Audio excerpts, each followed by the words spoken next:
Yes, I, a special one from the CEO, stand coming with the spoon. And your boy, Friday the Southern Band, charges on the beat. To the spoon to get your information. To the spoon to be part of our discussion. Spoon, spoon, spoon television. Spoon, spoon, spoon radio station. Spoon gonna tell you what is happening in Liberia. Spoon gonna tell you what is happening in Monrovia. Spoon gonna tell you what is happening in Africa. Just to spoon, you will know. If the children crying for starvation, just to spoon. You want to get a news update, my brother, to spoon. You want to know what is happening in Monrovia, to spoon. Politicians want to make their decision, just to spoon. You want to know what happening in the ministry, to spoon. To spoon. To spoon. You from Fonjema, Maryland, to spoon. To spoon. If you eat Cape gradually, my brother, to spoon. You got a spoon TV, you got a spoon radio, to spoon. To spoon. You wanna get a news update, to spoon. What? Yeah. Rastafari. Kilibamba, kilibamba, kilibamba. Kilibamba, kilibamba, kilibamba. What I want? Yes, what you about today? Spoon TV. Yes, what you about today? So recently, several horses got taken off fire in the township of West Point here. On that note, the student being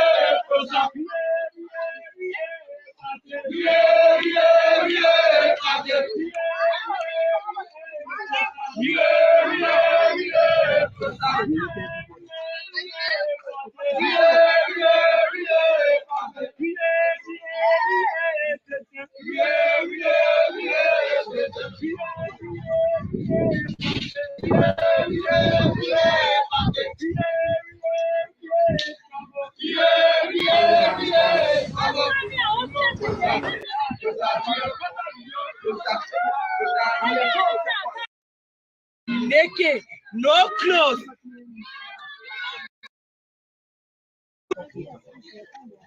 Hello, my name is Cecilia WCA. I live in Fort. Yesterday, 2 o'clock on the day. When I want to say that, our whole place went. So we are appealing to our president to come to help us.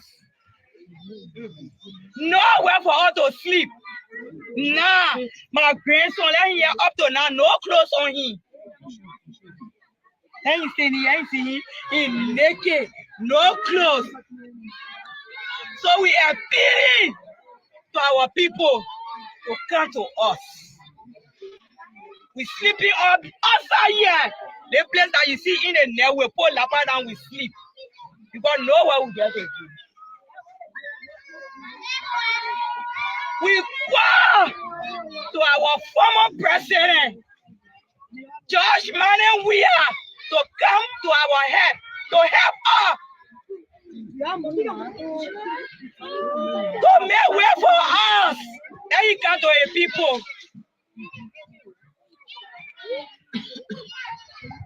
So So we begging them for them to help us. Because nowhere we get to go. As I said it, Monday, my children all go to school, no uniform, no book, no nothing.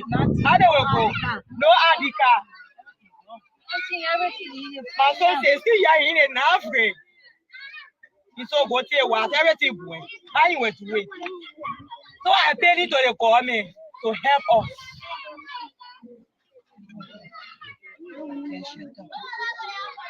I got nothing to tell you.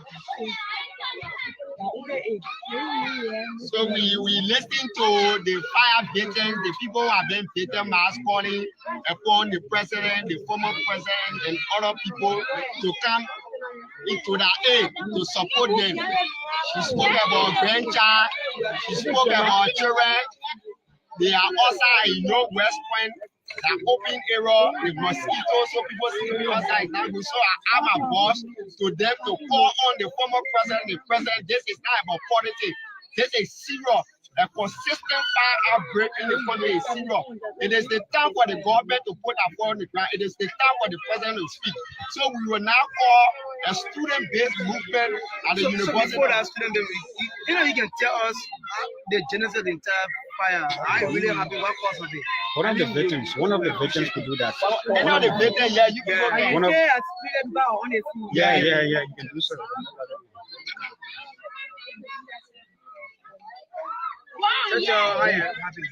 The fire,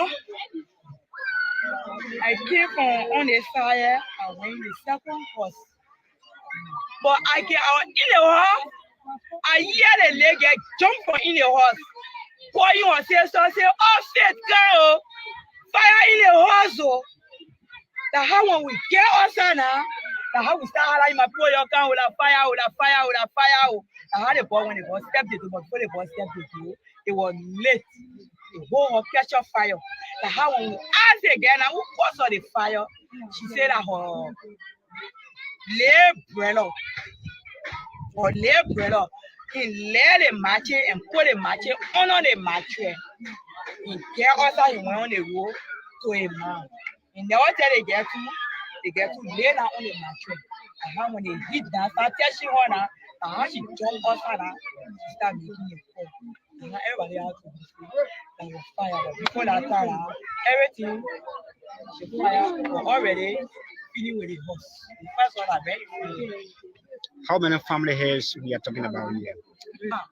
The plenty. The place I was staying right here, our 8th room. The next house red at 4. The other one at 10. The one red at 9. The other one red at 2.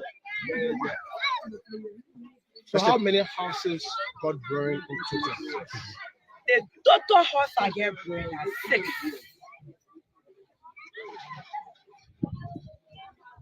Anybody got wounded? No, nobody. No casualty, no major wound? Nobody. But the only thing we lose our property. But said to quote in, we not get it. She said to eat in, we not get it. So what would be the first step you want for the president to do for you and the president Baga will do for you? What's the first step now? I want for him to find a place for me, my children to lay it down. That's the first thing you want now. Yes, I want for him to do for us. So most of you, what you were doing first? I mean, to survive, what you doing first? What's saying? Now, but I go get against everyone in Euro, them a flower, what's all everything. But everything, in the fire. As cookies and can bake. So since the houses got burned yesterday, where are you people being residing? In the church here, called Divine Cover Up at the place. We can see that the church there. Okay, thank you. You say where you living? Man, you see out there what you see. Thank you very much. So thank you very much. Now we will call the student-based movement representative who will speak to the press, then we'll call the press conference. So, brother, you can speak to After we call.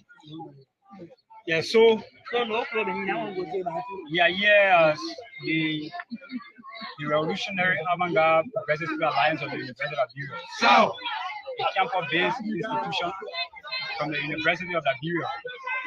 And we announced to the Republic that our institution will be organizing a peaceful march on April 19th in solidarity with our people who have lost their homes and who have lost their relatives in the fire disaster.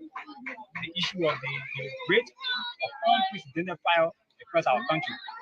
And from just listening to the narration, the ordeal of the people who have been victimized in the township of Westman. As you can see, we are here and you're listening to one of the victims.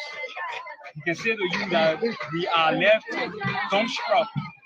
And this is one of the most saddening events that we have witnessed in our life. To listen to a mother explaining to you that this incident left them with nothing. This is tantamount to losing your life because almost everything left within the fire. And I want to say to the Republic, this is sufficient reason why our people should come outside on April 19th to join our institution, the Avant-Garde Party, on April 19th to ensure of Westman. You imagine the chairman of our party is here, the man who is charged with the responsibility to lead our people on April 19th. So, their properties are destroyed, and the government is saying nothing, absolutely nothing about the situation.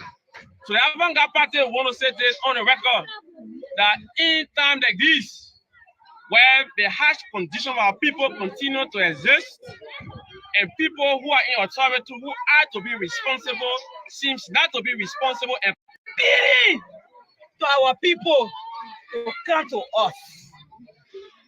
We sleeping up outside here. The place that you see in the net, we put lapa down, we sleep. Because nowhere we get to do. We call to our former president, George Manneh Weah, to come to our head, to help us. To make way for us. Then he come to a people. So we begging them for them to help us. Because nowhere we get to go. As I said, money, my children don't go to school, no uniform, no book, no nothing. How they will go? No ID card. My son says, see, you're in an Africa. It's all good there, what everything going. Generation Day, we don't have great to where it's sleep out. Approach today, the World Economic Plan Code is a solution for a new Liberia, and still with that solution.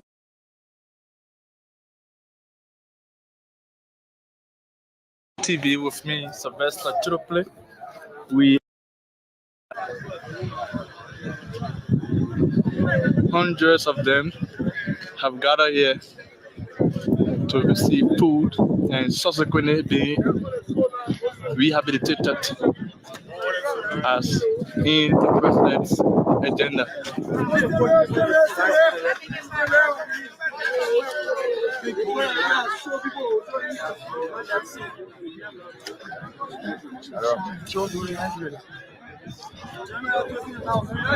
No man! What about Zimbabwe? All right. No man! What about Zimbabwe? All right. Who said so? Everybody. Okay, Zimbabwe, we are here again. During the election, our year, I identify with people of Zimbabwe. So I'm here representing His Excellency Ambassador Joseph Nina Boakai, the President of the Republic of Liberia, a man who has a better plan for you. So, I want to tell you thank you for voting for Joseph Nina Boakai. So that's the president's daughter. who is also part of the team, in fact, spearheading this team. Yeah, associating with some of the old folks here. Government, for the Liberian people. Whether you vote for Joe Biden or you vote for whosoever, we are one Liberian man. We are one. We are one. Although we are Liberian, we are one. We are one people. So we are here to take it far. The president is here, I'm going to tell you, you get a plane for Zimbabwe. Zimbabwe. No, we're not done. It's a big place.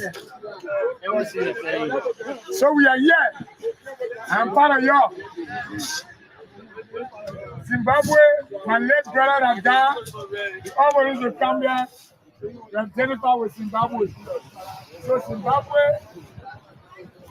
I'm here. And Jennifer was young.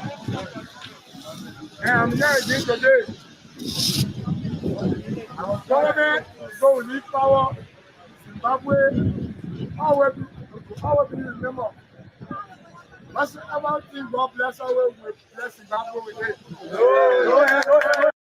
They have people they are there to carry on.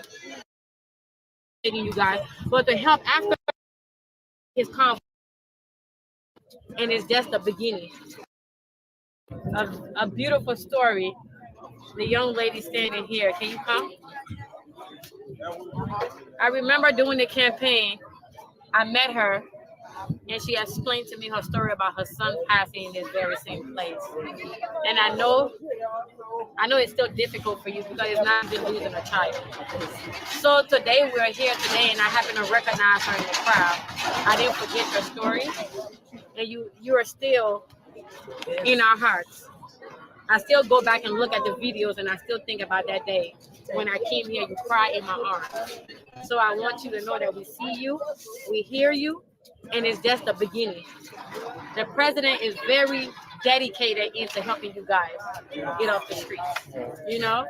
And I remember when I told him a couple of days ago, I said, Daddy, I'm going to, we're going out there to, reassure the people and the disadvantaged youth that you haven't forgotten about them.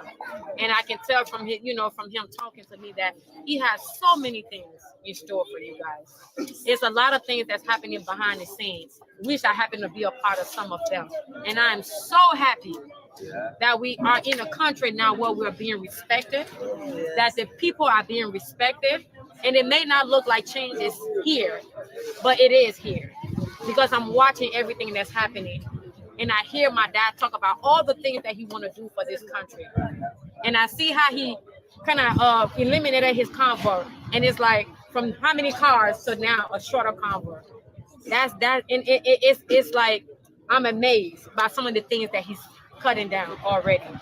So I'm here to tell you guys that I know during the campaign I say I would be a constant face of this mission and this journey. And that is why I'm back today, to let you guys know that I haven't forgotten about you guys. The president hasn't forgotten about you guys. He has so many things. The Minister of Health, the Youth and Sports Minister, the DEA, they are all coming together with this program to rehabilitate you guys, but not just rehabilitating you guys, but to help after that process to give you guys jobs and get you guys off the streets. And the medical part of it, you got Dr. Zia that is ahead of this entire program. So we have a whole team that the president has appointed to carry on this project, and he needed done immediately. And he can't stress it enough to the people that he has empowered.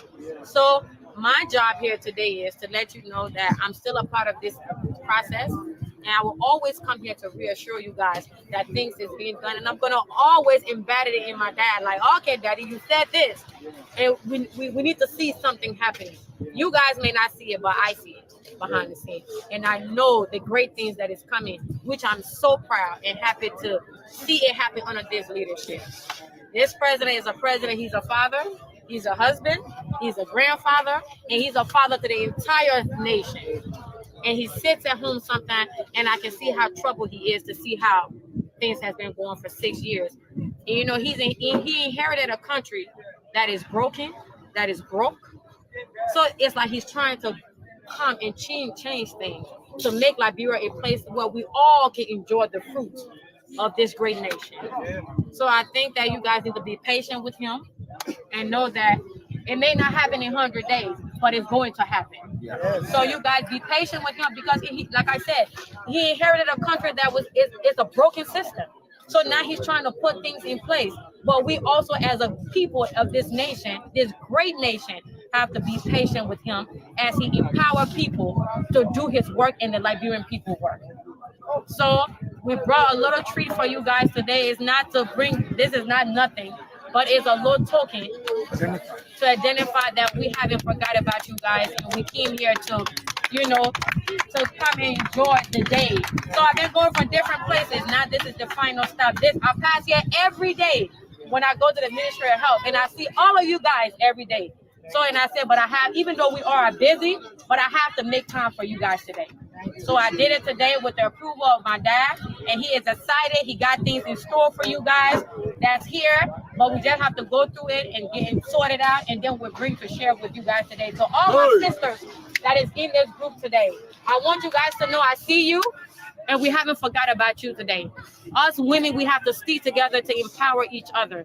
So I pray that you guys understand that I'm a mother as well, and I pray that you guys take what I'm saying today and know that help is coming. Thank you. So to my sisters, we're all here, we're one nation, and I feel like we all should come together and make this thing possible. So I thank you guys for having us today, and we brought you guys some food. So thank you. Thank you.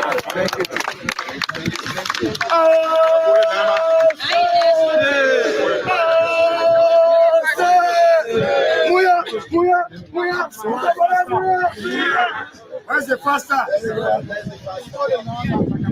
Okay, pastor. Doing a statement for you. This is the pastor of the biggest ghetto in Pinsway. I'm the pastor of the biggest ghetto in Pinsway. Zimbabwe. The man who control men. Tell the woman that we tell him to really come here soon and settle the rehabilitation center. Because just 2 months of this year, I lose 28 persons. I just buried 2 yesterday. Wow. Yes. Oh, Jesus. So we tell it, people dying every day here from health problem. Yeah, more especially tobacco listing. Yes. So we tell you on a human burger to pay attention on us quick. Because the past like government lied to us. We want to raise our own money.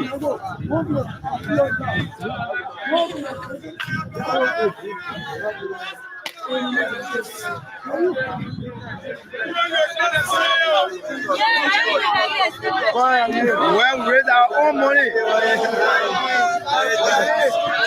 That's it. Raise our own money.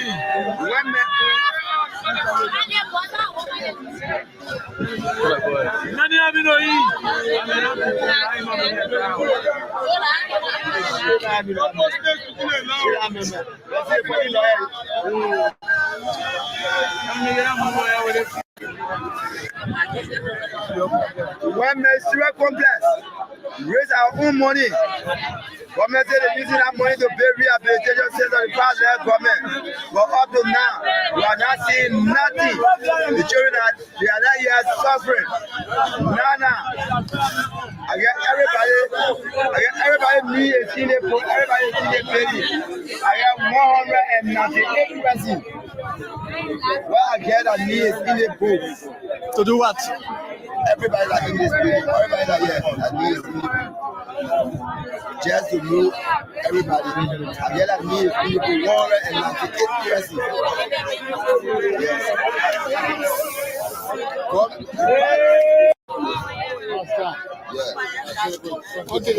198 persons. Yes, sir. A special one from the CEO, Stan coming with the spoon. And your boy, Friday the Southern Band. Charges on the beat. Tools of spoon to get your information.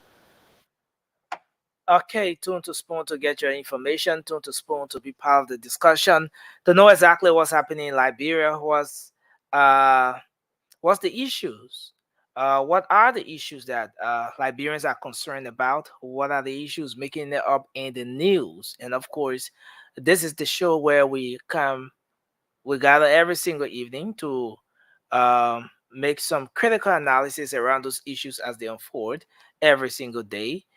Bring you authentic information here. I'd like to say welcome. Thanks for joining us tonight on another edition of the Late Night Show, the Late Night Politics on Spoon. We're here again live on Spoon 107.5 FM. We're live on Fabric 101.1 FM, and we're live on Super 95.5 FM as well. Thanks to the partner radio stations across Liberia that are relaying this program. Many thanks to Trust FM in Bomi County, Gibi FM in Kakatama, Gibi County, Trend Radio in Grand Crew County, and Premier FM in Bon County, and a host of other radio stations across the country that are relaying this program. Thanks for being here tonight. Thanks to our audience online. Yes, we are live on YouTube, and of course, the handle is Spoon Talk Live. Thanks to all of our folks there on YouTube for being here tonight. We're live on Facebook as well. Spoon TV, Fabric TV, and Super TV. Thanks to the folks for joining us here tonight. So it's a great show.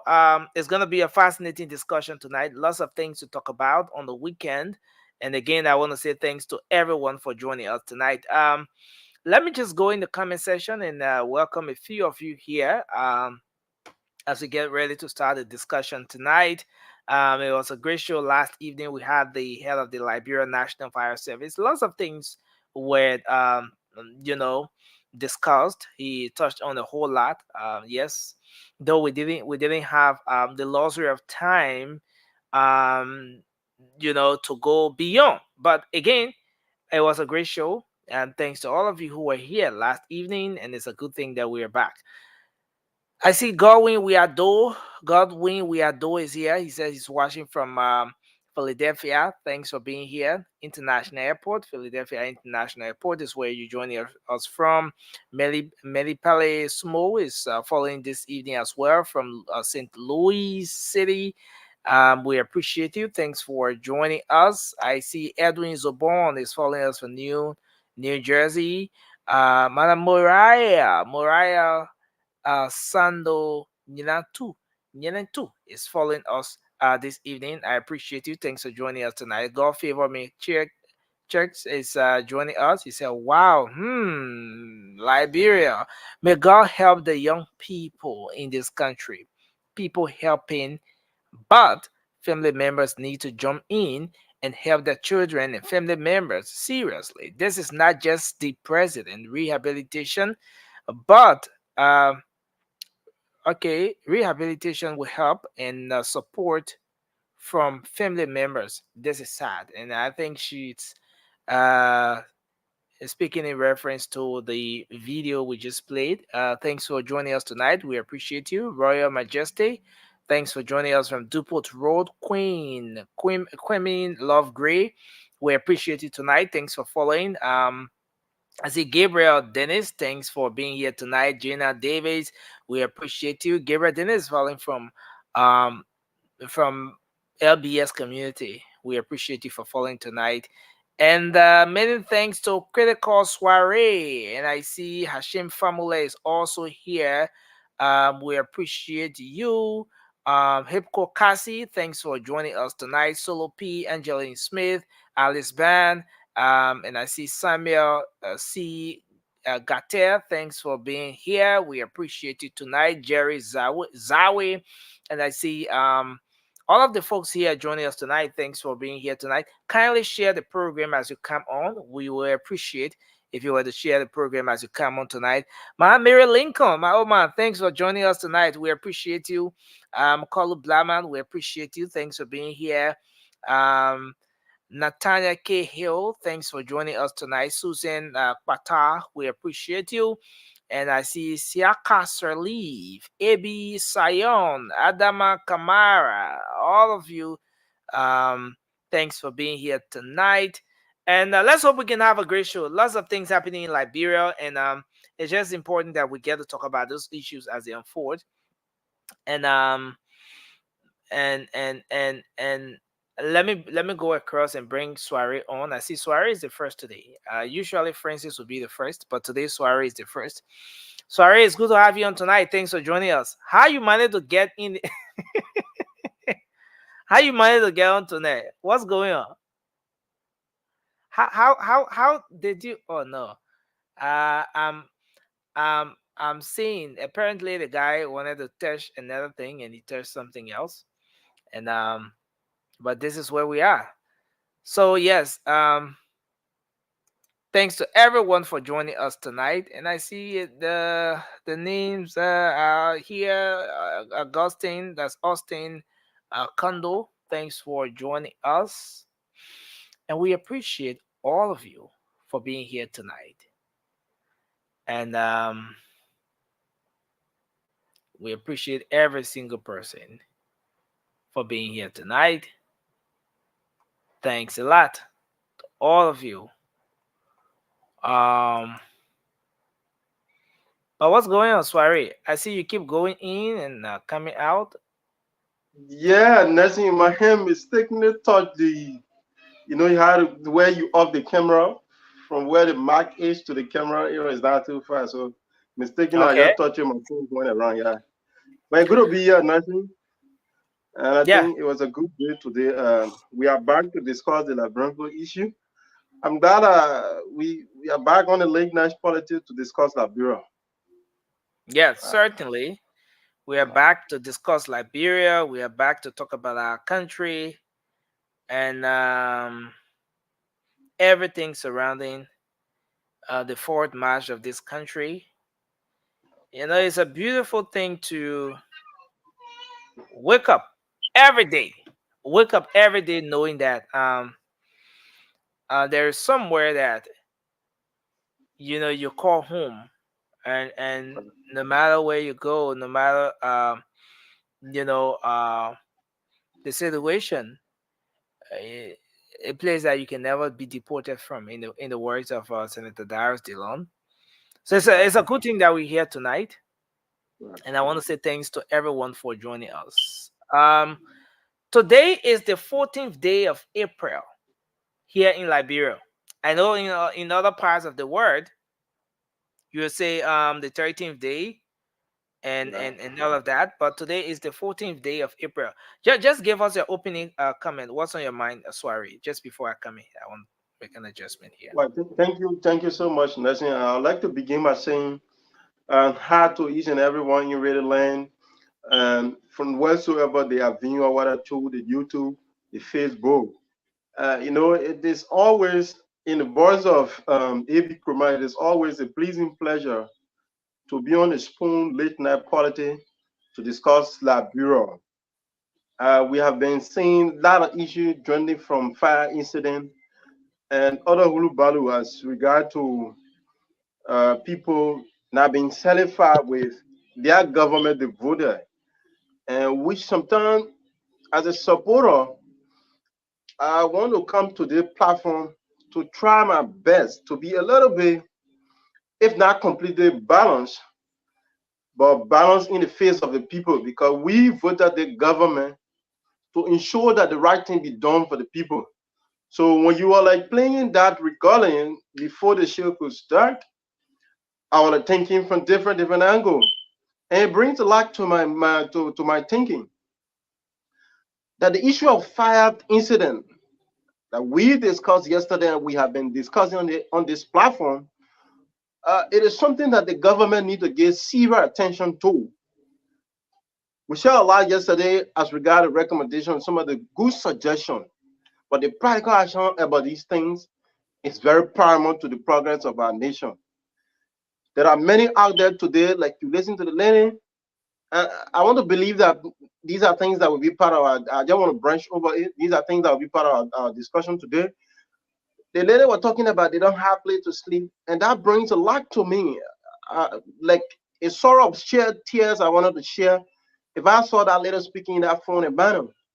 So we're speaking to the government to ensure that the necessary mechanisms that they need to put in place, let them try by all means those various mechanisms being put in place.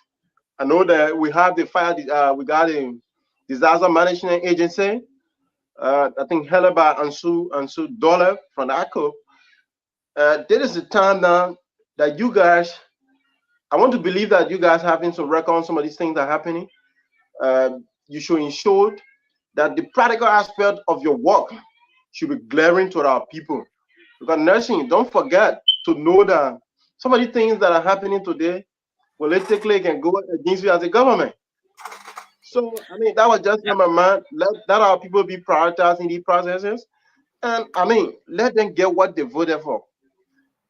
Let them get what they voted for. Now, Sure. we're going to move into the discussion right now. But when you say let them get what they voted for, right, they're not getting what they voted for. Expectations not matching the reality here. Yeah, if you ask me that way, I would like to tell you it is not as the way they expect it. Right. Okay. Expectation is not matching some of the action that is being put in place. Nothing. I can tell you that for sure. But again, it is a time period, and we always say to our people, you have to get a government chance. But in as much that we say you have to get a government chance, nothing. The issue about fire and some of these primary things should be given a certain level of degree of attention. Like what happened in Washington and other places, I think the government need to have a very proactive. I appreciate the president. I saw the president daughter and some folks from certain group that's representing the president, but I think we should do more practical things about these things as to making our people believe that yes, there is the necessary change that we talk about. I know there are challenges, but some of these things need to be given certain level of priority, like I said, degree of priority, so as to not seeing the government from the other angle, right? So the expectation is not too hard. It's not that too hard. It's not. The expectation is hard, sorry, but the practical aspect of it is not too hard. And which I think you're going to take a program about. Yeah, the government need to do some things in regards to these things.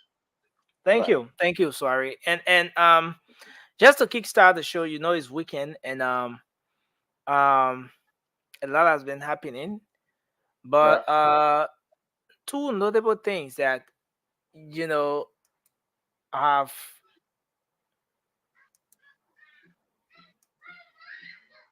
so two notable happenings today are the ones with the fire victims and that of the visit to the disadvantaged youths. And I think we played that video from the very start of the show.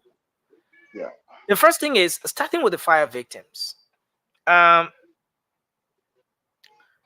you listen to the lady, one of the victims who spoke, when those students went at the West Point, as a matter of fact, even the fire chief last evening when he came on the show, he made mention of the situation. He spoke of how they intervened and some level of intervention they made and stuff like that.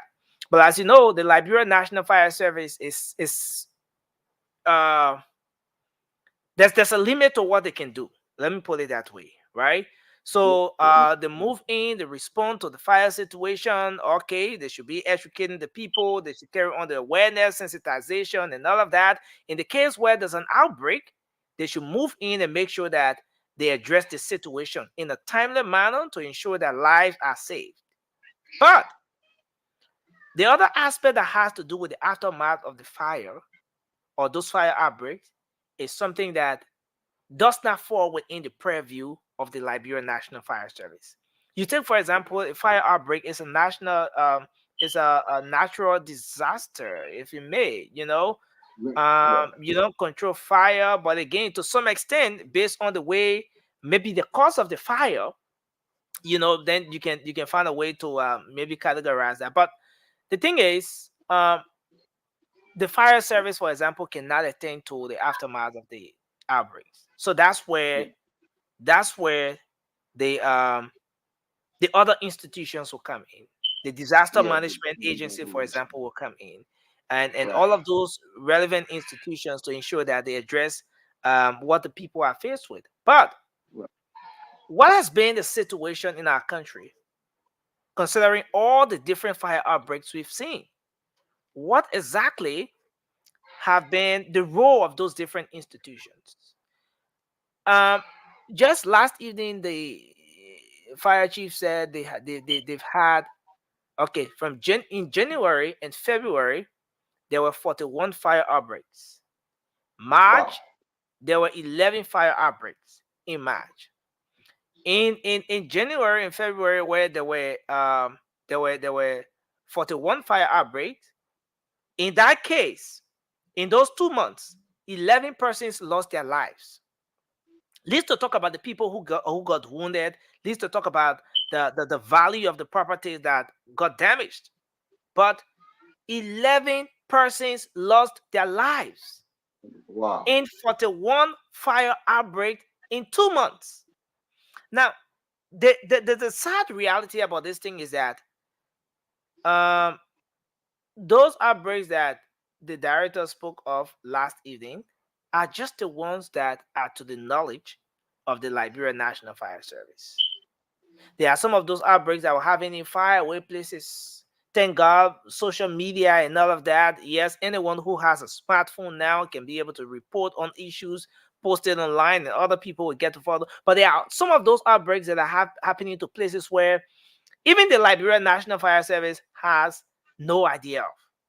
So you come to think of, how serious, how important, this particular situation is. But then, have we as a people learned some lessons from what has been happening in the time past? Have we learned some lessons from what has been happening? And you're gonna come into it, sorry, because you go back to the lady in the West Point situation. Her own account was that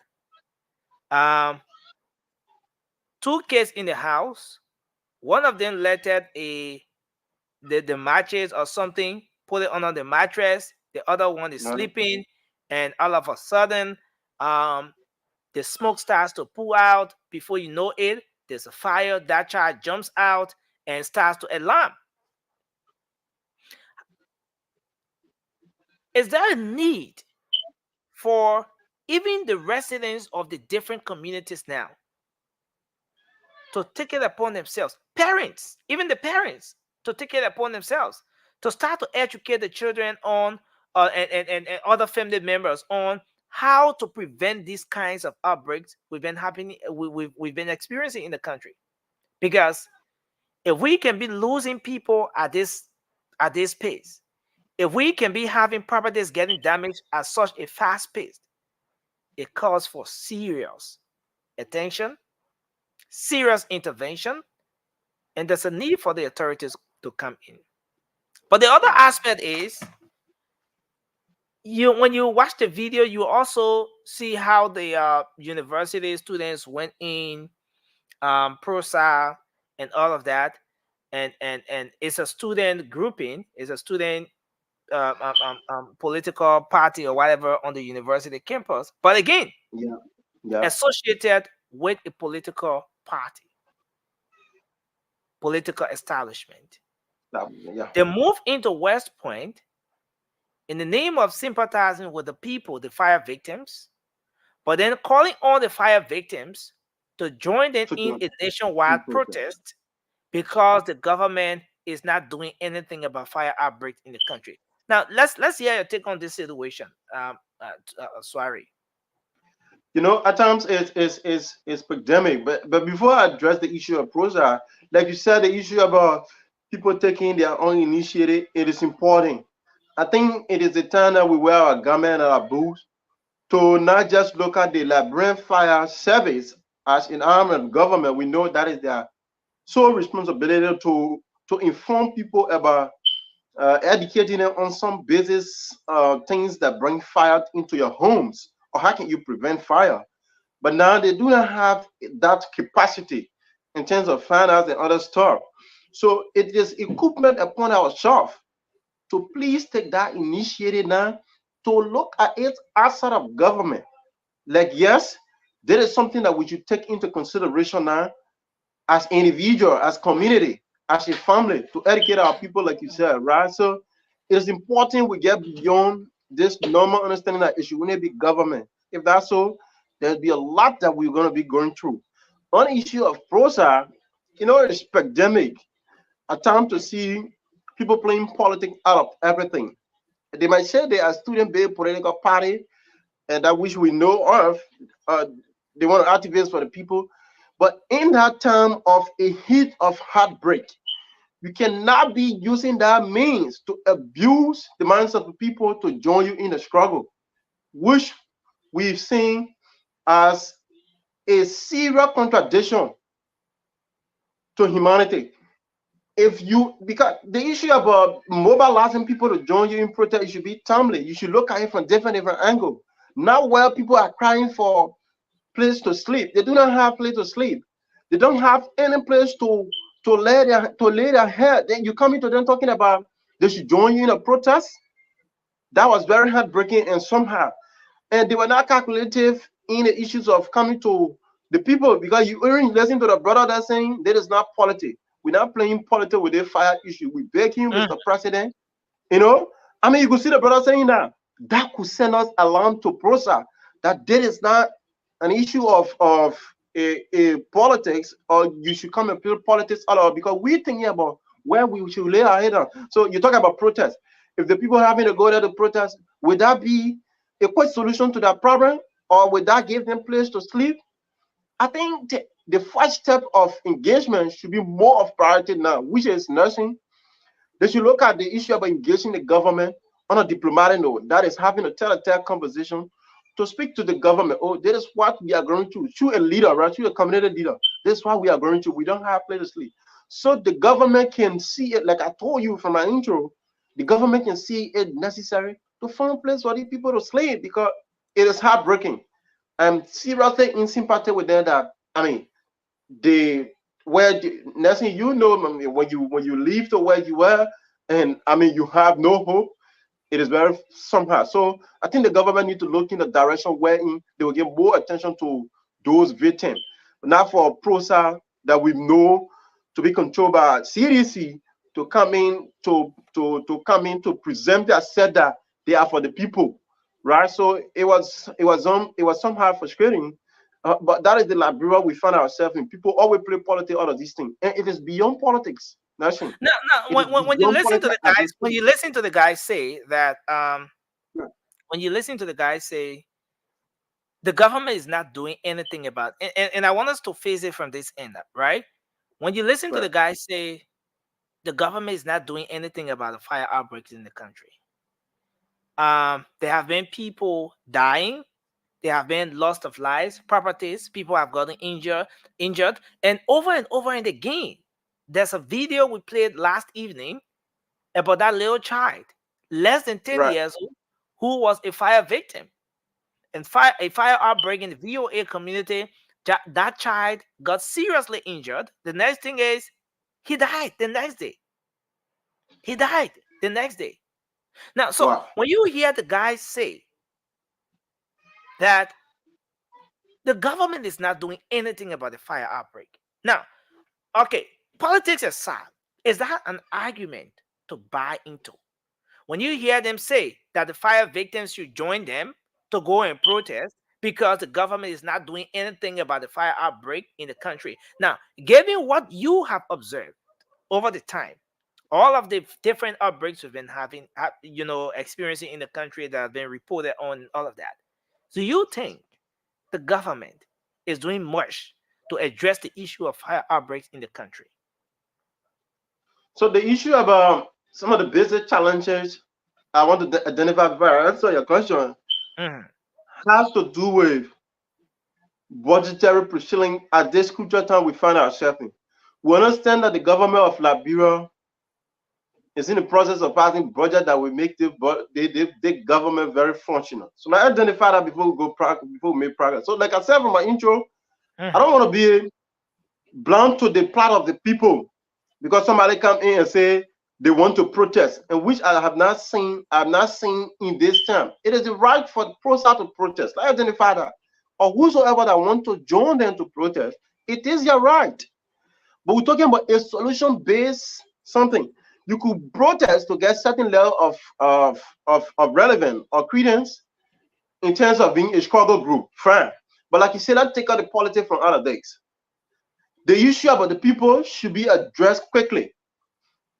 So, like I told you, one of the primary solutions, or one of the proactive solutions that we see that could bring a very good result quickly, it is a business community leader. Like I saw one of their leaders speaking there, they could group themselves and go to the necessary entity. Like we got a fire disaster management agency. Sorry, do you think it would be a good idea for those people to join those guys to protest because they are fire victims? I'm not seeing it necessary at this time. It would not be a good idea. Because I just heard you say that you agree that the government is not doing much to address fire situation, right? Right. You agree that the government is not doing much to address fire situation. Now, in the midst of what's happening, the guys have gone to the fire victims. Let me bring Francis on. Francis, thanks for joining us. It's good to have you on. The guys have gone to the fire victims. You know PROSA. Yes, we know we will talk about the student politics thing, but at the end of the day, PROSA is closely affiliated with the CDC. Right. That I can say. And the student politics, to some extent, have been infiltrated by the national political actors. And in most cases, the political actors on the national scene will use student groupings like those different student political organizations to accomplish their aims. That is fair. No political party is free of that. All of them have used those different small groupings, those different student groupings, and XYZ. So PROSA, as a body that is seriously affiliated with the CDC, goes on, sees that the people are affected. They are victimized by a situation, fire outbreak. And you just said that you agree with them that the government has not done much to address the fire situation. And again, I want to ask you this question. Is it going to be a good thing? Is it going to be a good thing? Is it fair enough to say that in order to claim the government's attention, those people should go out there, join PROSA in whatever they want to do to claim government's attention? So, clarity, I don't agree with PROSA, sorry. I don't agree with PROSA because PROSA said the government is doing nothing absolutely. And I said the government is not doing much, but the government is trying their best to settle some of these basic issues. And you asked me about it is necessary for them to go and join PROSA. I said no. It is not necessary at this time for them to go and join PROSA because that could jeopardize the issue of their concern as people who are being a victim. So if you want to join somebody who has political agenda and your agenda is quite different from their own agenda, meaning your agenda will not be achieved quickly and you will not pursue what you want to pursue quickly. So the issue of a PROSA, they are doing on the basis of political agenda. They have political goal. So for you to join those that have political goal, definitely your issue might be undermined and the issue of your concern will not be looked into quickly. So I started by saying the government needs to look at their plot quickly. That which we should look at as a government. But again, solution-based issue should not just be protect, especially you're talking about people who have the issue about they have heartbreak. Let's say in the front of mind. They have heartbreak about what is happening to them. They don't have place to sleep. You even hear the woman talking about the lady talking about her son will not even be going to school. A lot of issues surrounding these victims. So for PROSA to come in the plan, and PROSA is not even telling nothing. You cannot see people crying for where they have to lay their head on. You talking about this, you join January and April 16 to go and protest. What is that? So you gotta be calculated as to how you carry on this mobilization.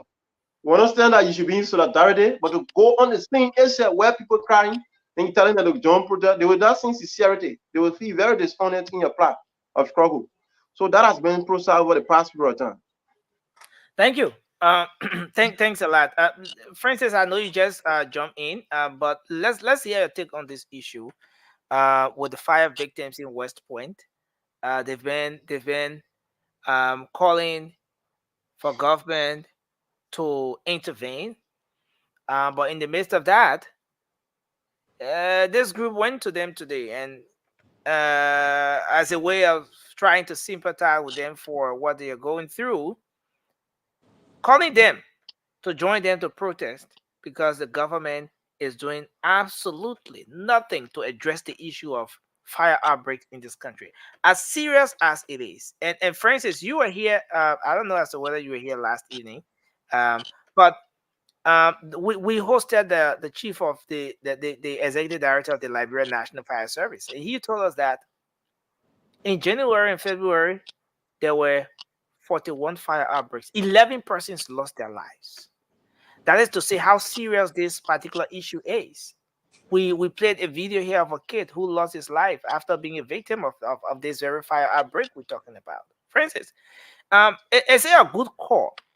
Is it well calculated on the part of this group that's going to the fire victims, asking them to join them to protest because the government is not doing anything about fire outbreaks? Do you, in the first place, agree that not much is being done to address the issue of fire outbreaks in the country?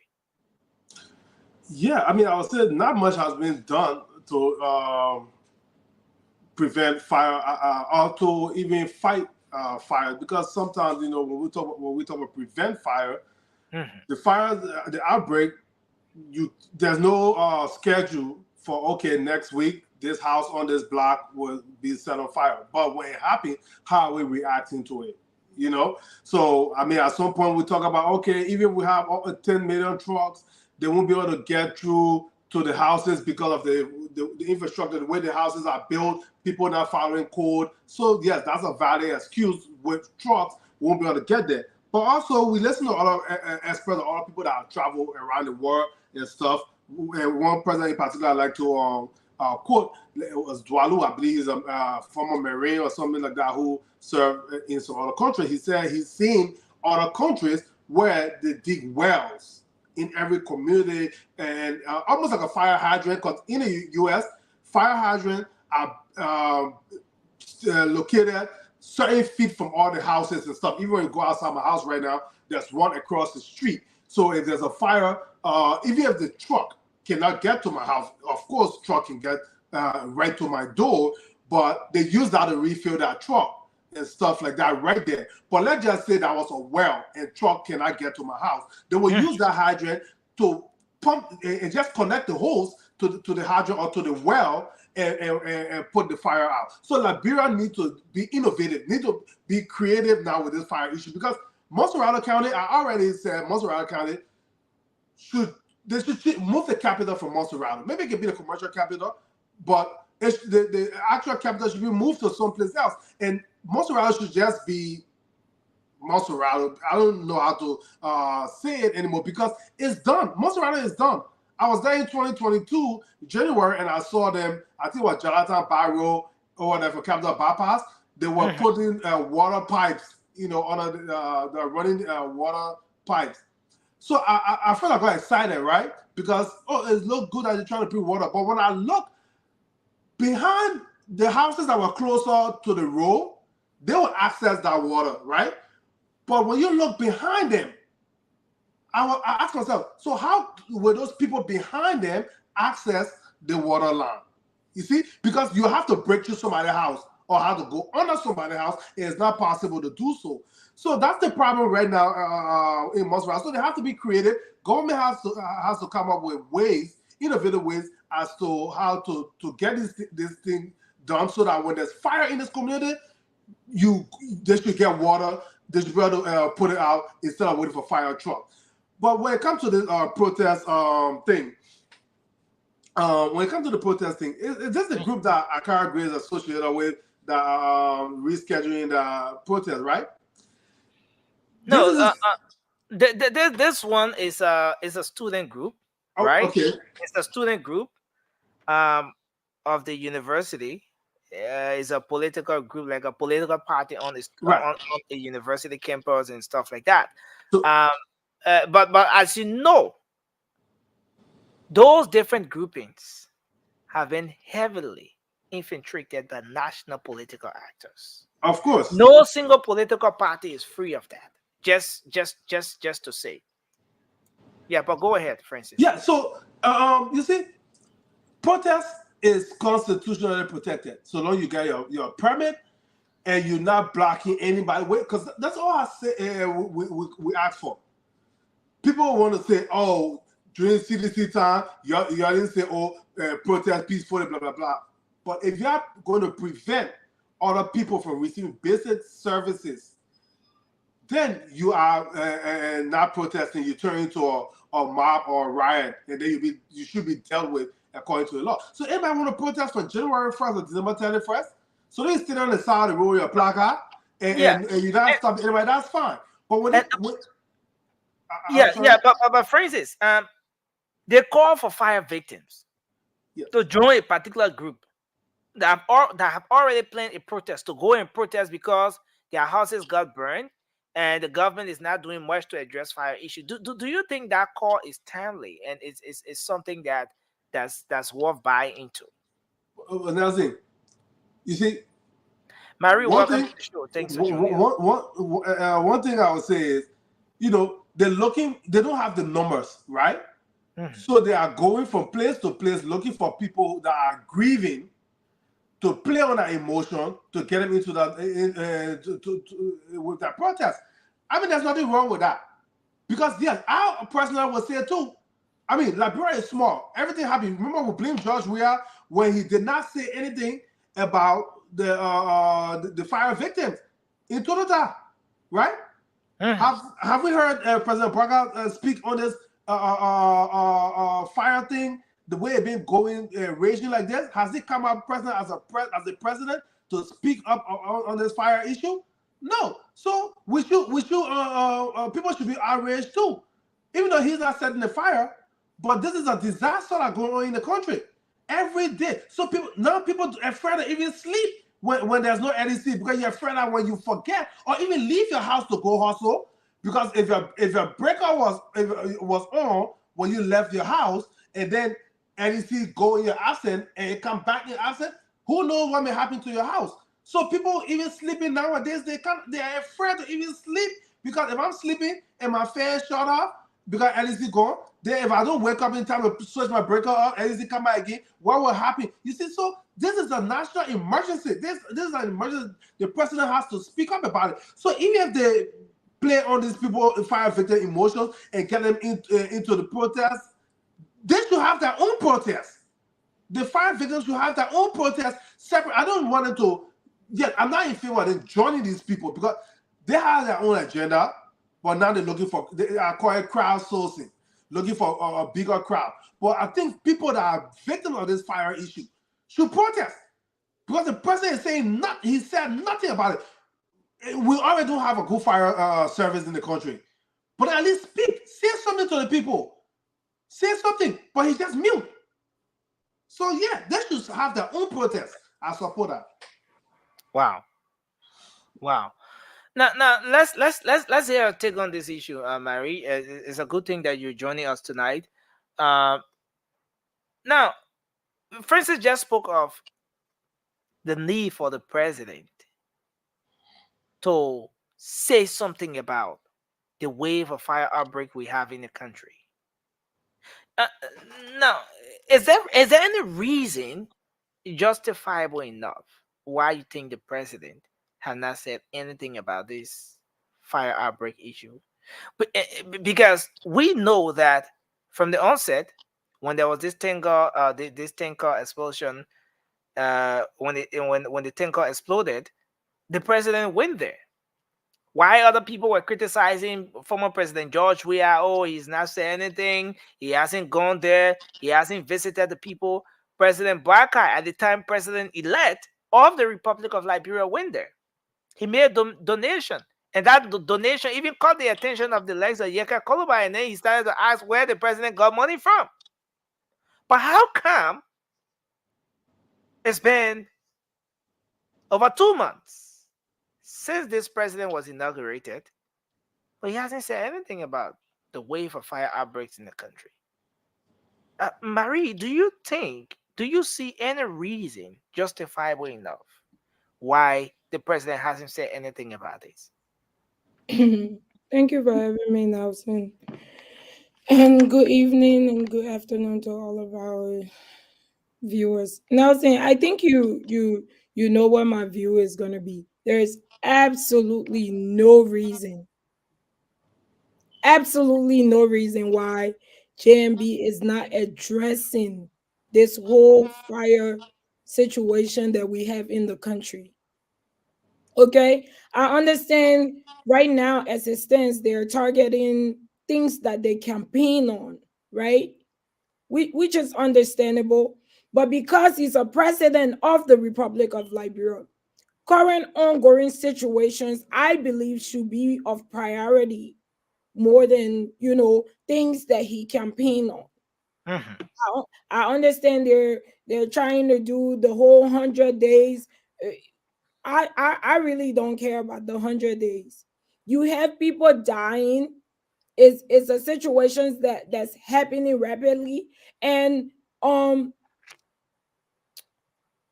when you listen to what we was told last night by the fire chief, it's so devastating, and there is a need for more attention to be. And for me, I honestly believe they should protest, just like Francis said. I mean, Francis said everything. They should protest, even if they're being used by other political people that are putting fire behind them. Let them protest. Okay, if the agenda is because of the fire, I don't know what other agendas that are included in the whole protest. But if the agenda is because of the fire situation, then absolutely they should protest about it. So JMB can do something. So the government of Liberia, the Senate, can do something about it. Because it's so sad. It's so sad. People are losing their lives. I'm going to come back to you because the fire chief last evening spoke of how much they have as a budget, how much was allotted to them, or how much is being captured in the current draft budget, as an institution that's supposed to be fighting fire in the country. He spoke of 3 million, but there's not even an amount in that in that 3 million for the maintenance of the equipment that they're supposed to use. But I want us to watch a portion of this and let's listen to these victims. People.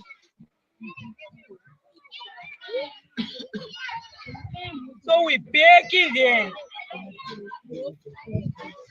for them to help us, because nowhere we get to go. As I said, money, my children don't go to school, no uniform, no book, no nothing. How they will go? No ID card. My son says, see, you're in an Africa. It's so good to watch everything going. I went to wait. So I paid it to the government to help us.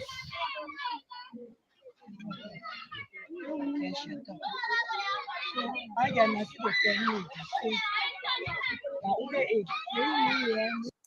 So now no clothes on him. A pity to our president to come to help us. Nowhere for us to sleep. Nah, my grandson here up to now, no clothes on him. Ain't seen him, he naked, no clothes. We are left dumbstruck, and this is one of the most saddening events that we have witnessed in our life. To listen to a mother explaining to you that this incident left them with nothing. This is tantamount to losing your life, because almost everything left within the fire. And I want to say to the Republic, this is sufficient reason why our people should come outside on April 19th to join our institution, the Avant-Garde Party, on April 19th to ensure that we call on the attention of not just the government, but on all well-meaning Liberians, both locally and internationally. Now, this is it. There you have it. The victims are victimized. They are grieving. They're in a state now at this point where they say a drowning man, right? If you give him even a rope, even something as fragile as maybe a plastic or a paper, he will try to hold it just to survive. This is the current condition of the people. Now, the West Point situation occurred. It's been over 24 hours, over 48 hours since the West Point situation occurred. The video with the little boy, in fact, before the West Point issue, just the night before, we were on the same show. There were two separate fire outbreaks happening simultaneously in the VOA area right after we spoke with that guy, and then another one in Oro. We had to call the gentleman, and we spoke with him. We spoke with some of the victims, back to back, different outbreaks. Now, with what the guys are saying, Mary. Okay, let me bring Toure on. Toure, thanks for joining us. Well, what the guys are saying here, Mary, you listen to the gentleman. They're from this group that is supposed to be a student political party, but now they're going out to the victims and saying that they should join them. Hello, Nelson. Yeah, Mary, can you hear me? Yeah, I can hear you. Okay. Well, Nelson, let me tell you something, right? A good government, like we expect JMB to be, will address the situation ahead of time.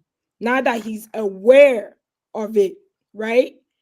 That is my expectation. That's what I think I would want JMB to do. Because you only naming 4 situations, and Nelson, since the 10 situation, I can name countless of fire outbreak. And I haven't heard JMB say anything. I haven't heard his press lady say anything about it. Nobody is saying anything. And most of the time, when this fire outbreak happens, the firefighters go and do what they can. That is if they can reach their set on time. When they do what they can, they go, they leave the people there. Whether they don't have place to sleep that night, whether they don't have food to eat the next day, they don't care. There is no resources after a disaster happened. Nothing. The people are left to fight for themselves. So how else will the people fight if they are not doing the protest? That is the only way. Now, see, I'm not saying some structures are okay to be in Monrovia, because some structure are just, it's just terrible for the whole fire situation that going on, especially Zing areas. But that is what they can afford, and that's the structures that the people are in. And you have the fire situation going on for a president that everybody expected so much from, and he's saying absolutely nothing about it. And he only targeting campaign or mandate. It's not okay. It's not okay. I think they should go protest. And if at all JMB come out before the protest and address the situation, I think they should be smart enough for the stability of Liberia and boycott the protest, because then their situation will have been addressed. Wow. You know, Mary, it's a very good point there, right? Last week, one thing I remember the fire service boss said was that fire is alarming, it's a serious issue in the country, and that the next time we hear the president speak, he will be saying something about that. The next time we hear the president speak. So, Mary, let's put it this way, and Toure, we're gonna come to you next. What if we woke up on Monday morning, bright and early Monday morning, and the president of the Republic of Liberia says something about the outbreak we've been experiencing in the country? Would that be sufficient enough to calm the tension? No, to have those people to abandon whatever arrangement or negotiation or outreach that those guys who already want to protest are having with them now? Nelson, then my question to you is, why do it have to be Monday morning? Do it have to be a scheduled press event for JMB to speak to a national disaster that's going on? The people are concerned. If he's concerned as a president, why not today? Why not yesterday? Why not even tomorrow that he speaks to the issue? But yes, if he wakes up, if Monday is the time he have the opportunity to talk and he says something about it, something sustainable where the people can say, okay, I think I'm satisfied with this this answer the president is giving us, and he's going to address the situation. Why would I go out and go protest and just because other people want to use me? I'm not going to do that. If my situation is addressed and that is my only concern, what else am I going to be going for to the protest ground? Nothing else. So I wouldn't go. A smart person won't go because I'm not going to allow other people to use my sad situation, my Good, you good, know, Tariq. no, to use my situation, my grieving situation, out of a political event. I'm not going to do that. No, I see a lot of blames are being shifted on the president. Soiree, you're coming, but let's move to Toure a bit. I see a lot of, so much blames, and a lot is being said. So many fingers pointed at President Boakai. But Toure, let's face it this way: the president is but just one person, just one human being. He's the head of the executive, yes. The head of state, yes. The commander-in-chief, yes. Wearing all those different caps and portfolios and everything, but just one person. That's why he has lieutenants. With everything we see here, victims of fire outbreak, protest group reaching out to them to join them to protest so government can attend to them, and all of the different things that are happening. Do you think, Toure, that the government is doing well to address the fire situations we have in the country? Is the Liberia National Fire Service itself? We listened to the fire chief here last evening. He said the budget for them is what? 3 million. Recurring expenditure swallows almost the entire thing to a point where they don't even have anything in the budget to attend to issues such as maintaining the engines and paying for other small bills and other stuff they'll have to attend to just to keep the institution running. Do you think this government, President Boakai, or even the head of the Liberia National Fire Service, who was our guest here last night, do you think they're doing much to address the issue, given the number of persons who have already died and the number of outbreaks we continue to see across the country?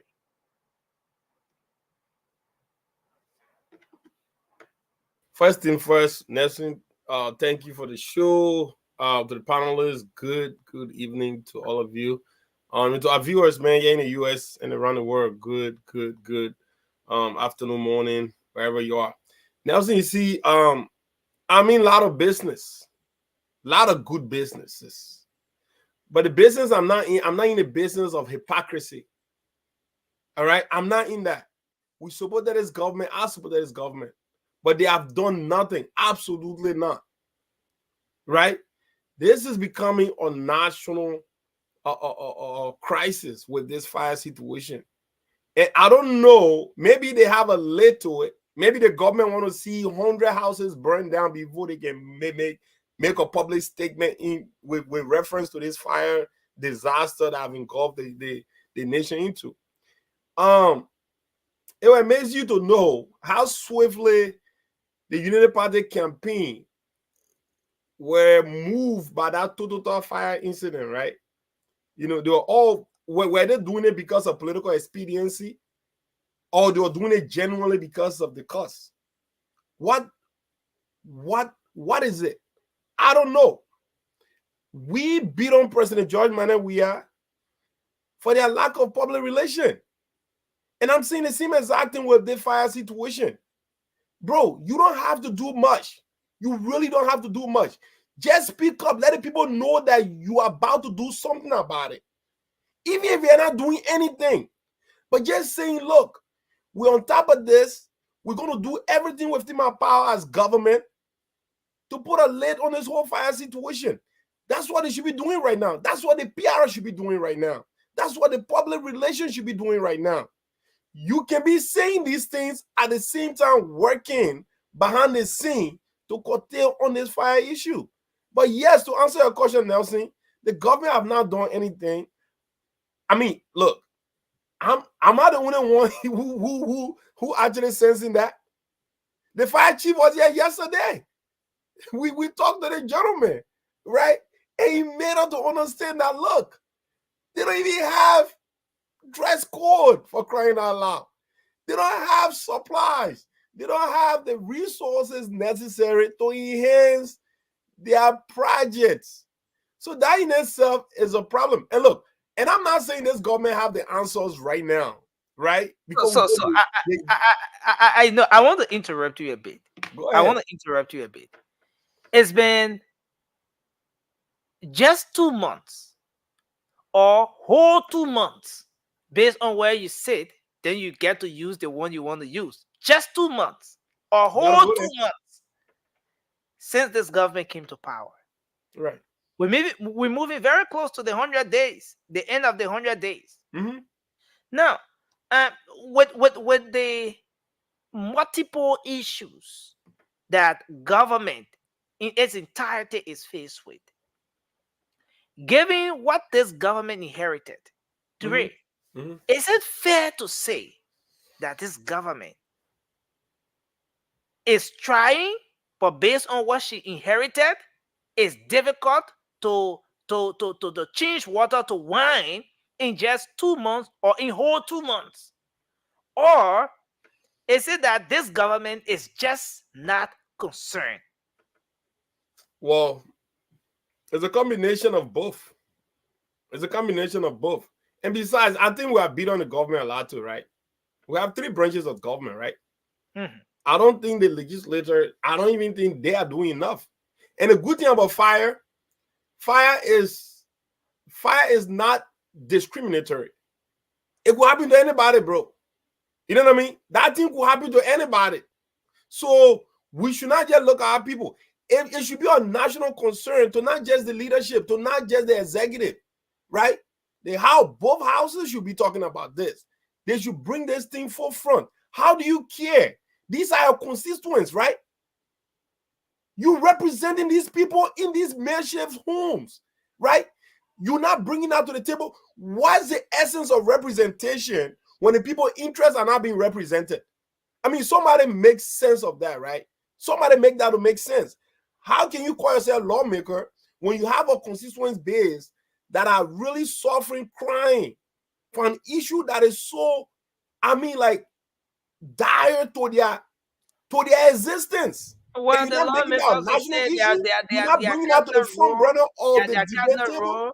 The lawmakers will say that their cardinal roles are lawmaking, oversight, and representation, not to go and attend to fire victims. And there's something there too that says the human part of it, though. Everything we do, you need to have that human side of everything, Nelson. Because at the end of the day, there's not a difference between us and the lawmakers anyway.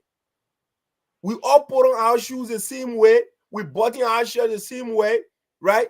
The only thing, they are in leadership, we are not. By the end of the day, the God that put in there could put anybody there. It's just a matter of time. So if you are up there, you really need to start looking down.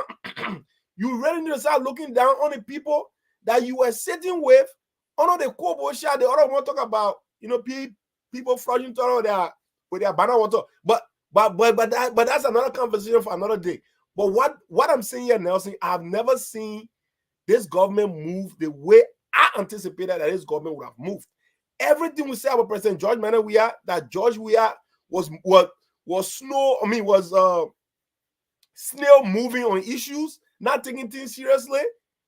I'm baffled to the extent in which I'm seeing a fire incident happening consistently, And we're not seeing the effort being applied to tell people, look, we are finding every means necessary to put an end to this, or better yet, find a solution to curtail on this fire disaster.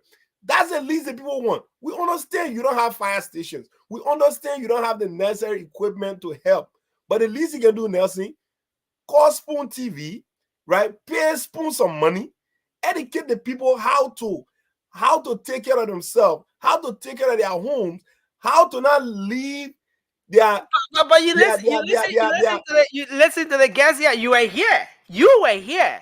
Yeah, oh yeah. And you listen to him. He said the thing that not free. All right, they're not rack to make it happen. But I wish I said pay Spoon some money, my man. I'm here to make you guys money. Pay Spoon some money. And the man said people that they should not sleep with their candle on, right? Or if you're gonna sleep with a candle on, make sure you put in some kind of big aluminum pan, you know, so that way when it's sunny, it can roll something, you know, different things, man. But the point I'm making is, even the fire service chief said the money they get, it can make it to even pay it correct. Listen, after paying it, they can't do any other thing. If you can maintain the truck to get it up and running, how then do you even go about paying for, publicity, which is very expensive? Publicity is expensive. You know that as well. But if the money cannot even attend to the cardinal things they have to do. And Nelson, and that's what I told the fire chief last night. He probably later understood where I'm coming from. At this point, when anything exceed, right, certain jurisdiction, then the federal government have to step in. All right. I mean, at this point, obviously, obviously, look, when certain things happen, when it's so overwhelming to a point where the fire chief won't become small in it, guess what? That's the point that the government have to come in and say, look, you know what? I don't think your one can handle this, right? Let's bring in resources. Let's reach out to some of our partners, right? Better yet, let's call the United Nations. Do something, right? Do something. Call somebody. If you don't have solution to anything, call for help. At this point, I think Labrador is at a break of a major fire disaster. I'm telling you, Nelson, this is unprecedented. All right, this is unprecedented. I don't care what some people might say is arson. Some people might say it's a natural phenomenon that is happening. I really believe it's something. Some people may say it's spiritual. Well, some people say Vasco will say it's spiritual, but I really think it has something to do with the climate. If you ask me, I would say it has something to do with the climate, right? Because these things, they kind of hit that in our country, Nelson. I was there, right? You got these zinc shot homes and all of these things. I mean, if it gets so hot sometimes, Nelson, fire can happen on its own. And that's a possibility, but people might not really want to listen to that. But if you really study fire, this thing could happen. If it gets so hot sometimes, you put two metal around each other, it can really ignite flames. And another one too that Francis was talking about. My dad is a electrical engineer, right? And I know a thing about electricity. The inconsistency of LEC2 can play a role in this. Where the thing keep going on and off. Out in Liberia, LEC come for 30 minutes, the next thing you go. Then it come back again. Like all that thing going on and off on these appliances that are not really, really strong enough to have that kind of inconsistent coming and going could definitely trigger some breaker to really go off. So I mean, there's a convolution of so many things happening, Nelson. A lot is being convoluted. Thank you, Ture. But this is very important because we're talking about lives. And when you just take up time to listen to this lady, the issues she's raising, the concerns that she has, you get to realize that this is something alarming. To our people to come to us. We sleeping up outside here. The place that you see in the net, we put lapa down, we sleep. Because nowhere we get it. We call to our former president, Judge Manuel Weah to come to our help, to help us, to make way for us. Then he come to a people.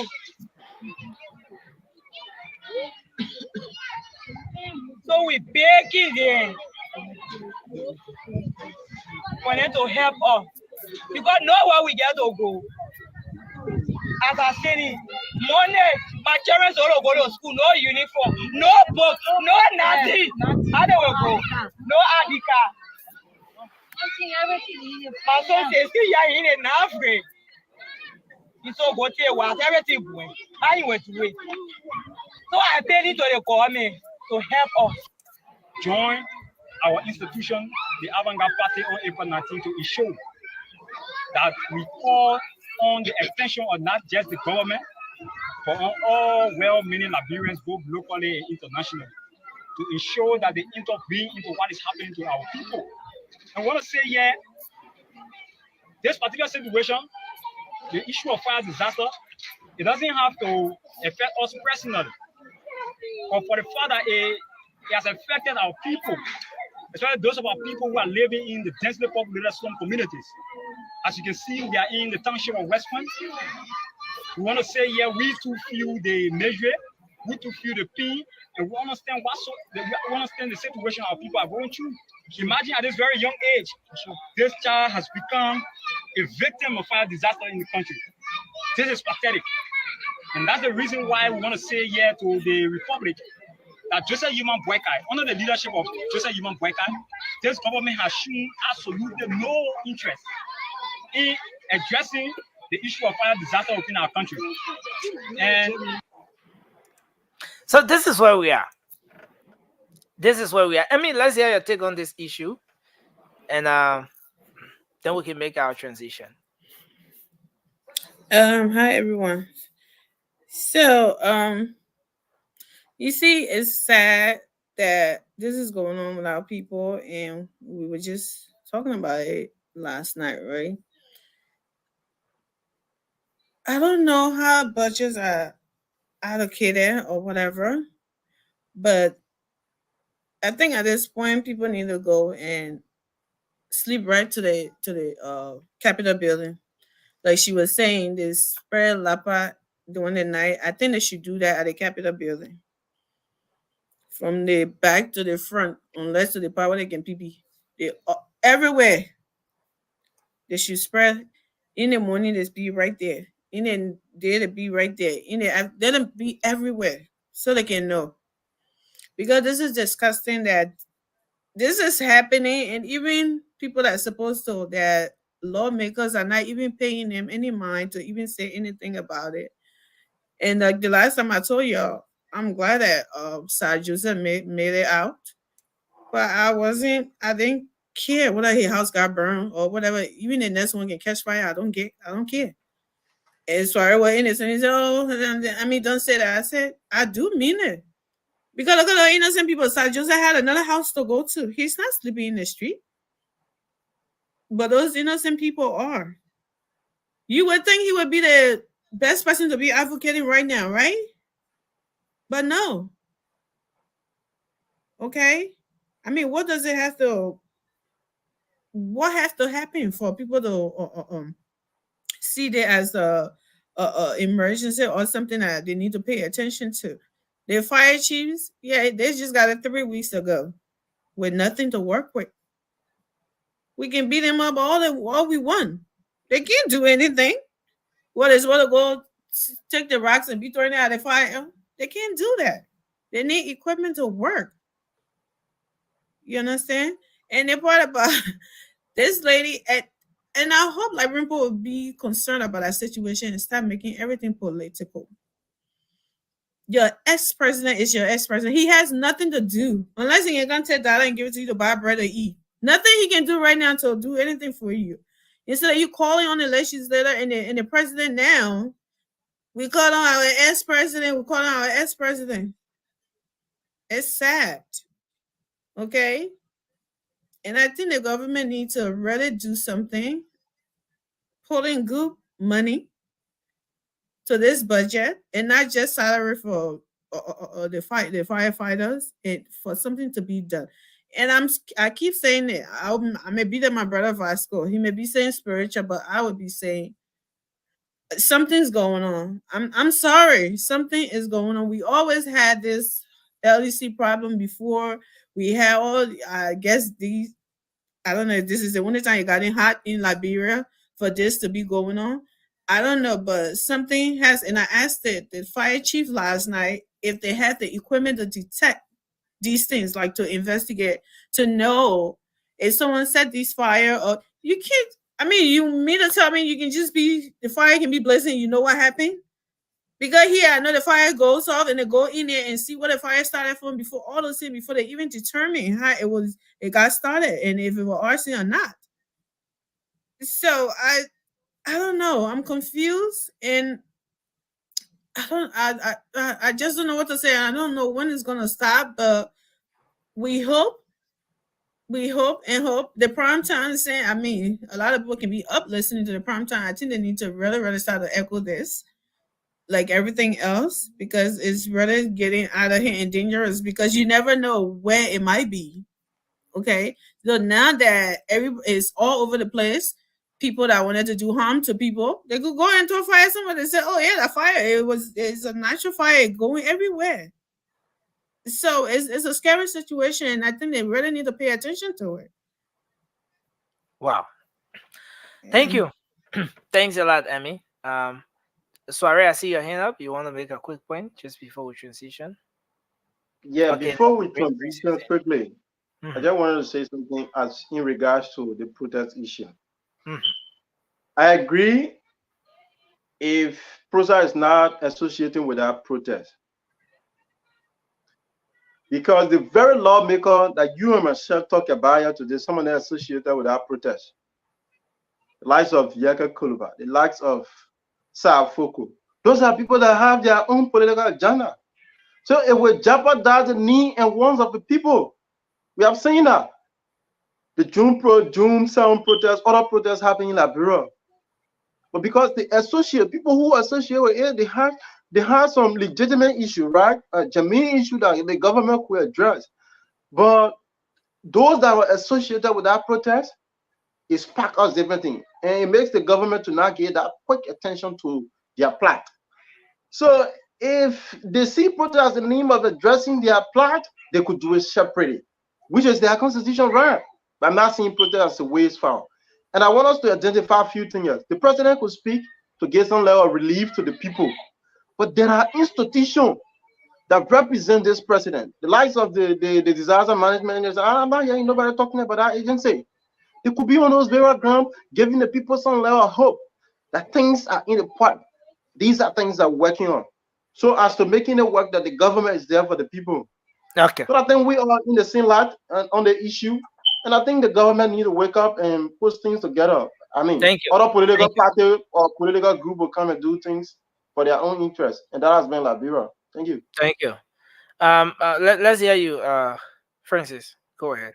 Yeah, just quickly, man. And nothing that been coming to my mind about this whole fire thing is just how overcrowded Montserrat County is. Because we don't hear about these fire situations in other counties, like even Bomi or Grand Bassa or Bon County, all these places and stuff like that. Even if there's fire, it doesn't rise to the level as it is happening in Montserrat. Because when it happened in Montserrat, one house, before you know it, there's 2-3 houses catching on fire because how close they are together. You see? So the place is so congested. Montserrat is one of the smallest counties in Liberia, but it has more than half of the population. So everybody building right next to each other, on top of each other. You build a concrete house, that's why I build more blocks, so I build zero and the president land. So they'll build whatever structure they can build on there. So if that person has a house catch on fire, your house is going too. Because no fire extinguisher or no fire service to get there to cut it off in time. That's why you see Westport. We know Westport is predominantly zinc round houses. You know, so that's why this fire incident there, it took down a lot of houses. For Oro too, the same thing happened. You know, I think 2 houses went down before they put it up or something like that. So it's just congested. Too many people. So until they can open up the country, decentralize. So you think the issue with buildings being congested is contributing to this outbreak issue, this fire outbreak? Absolutely, because Nelson, think about it. Every fire, right? Almost, let's say 1 out of every 5 fires that have been that are taking place, it started from one and caught on another house. 1 out of every incident, 2 or 3 houses will catch on fire because of where it originated from. And what do you think the cause of it? When I went back to visit Liberia in 2022, I went on Camp Johnson Road where I grew up, right? There was this place on the upstairs building. I grew up in Deschutes. There's the upstairs building. Underneath that upstairs building was a big septic tank that people were not using anymore. So we used to sit on top of it and play checker and things like that. Brother, when I went back to Liberia and got in there, that septic tank, people had wall around it, and that was a room. Somebody was living over there. Nothing, I kid you not. Then the gentleman that had the generator in our yard, of the right? septic thing, turns out it wasn't being used. It wasn't being used. So that's what I was smelling, right? But it was a septic thing. We used to sit on top of it and play checker, play Lulu, whatever the case may be. But somebody turned it into a room. Then the generator room, one of our neighbors had a generator, this big Caterpillar thing. That generator room turned into a room. I'm telling you, wherever you find 10 foot of space, people turn it into a living quarter. So what happened? What do you think is going to happen with fire catching one person's house? It spreads everywhere.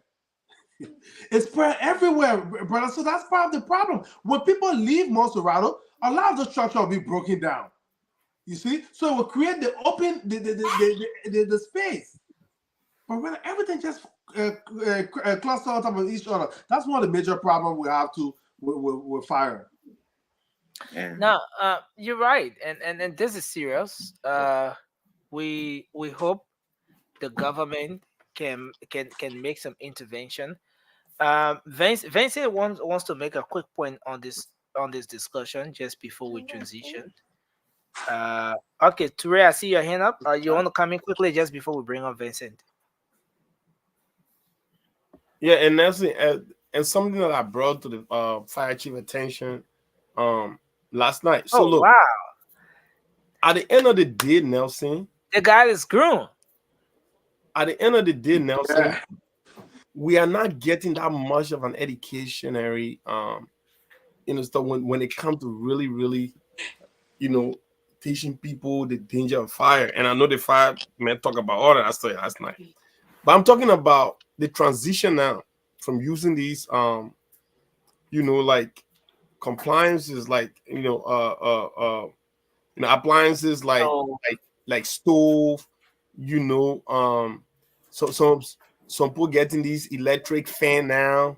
There are a lot of things that are floating in the market, in Liberia that you don't see happening in other places. And I get it. When people know better, they will do better. But I don't think people actually have these informations or people even know the danger to what extent. They're not knowing how these things work. Because if you just go buy stuff in the market without knowing the voltage and what this appliance can take, what they can take, Nelson, that in itself is a recipe for disaster. And I get it. You don't have a code. I don't think there is a specific code, even if it's in Liberia, it's not being enforced. Where people can just go buy anything, any wire, and just put it in their homes. There's a standard out code in every developed country. And Liberia is I don't even know if Liberia is a developing country. This is where the comments there are so many things that are factoring into this. So it's not just what everybody think this is, right? And I know some people trying to politicize it, which of course that is just ignorant in another sphere, because this has nothing to do with politics. People are losing their lives on a daily basis And the only thing we can do is to put more effort in educating our people, telling them the danger of not just taking any kind of, electric technician to go do their wiring. Thank you. Okay. So it's a good thing that we have Vincent. Vincent, thanks for joining us tonight. Vincent has been a firefighter for a very long time, serving in different capacities, and even worked at the Liberia National Fire Service before. It's good to have you on tonight. And you want to make an input on this talking point because we're just about transitioning. Okay, thank you, Nessie, and thanks to everybody in studio. Every time I follow Spoon Talk, I like to come in when it comes to the issue on fire outbreak and fire safety issues in Liberia. The reason why I will always want to comment or make an input is because we think that we understand what's happening in Liberia when it comes to those situations. And we've been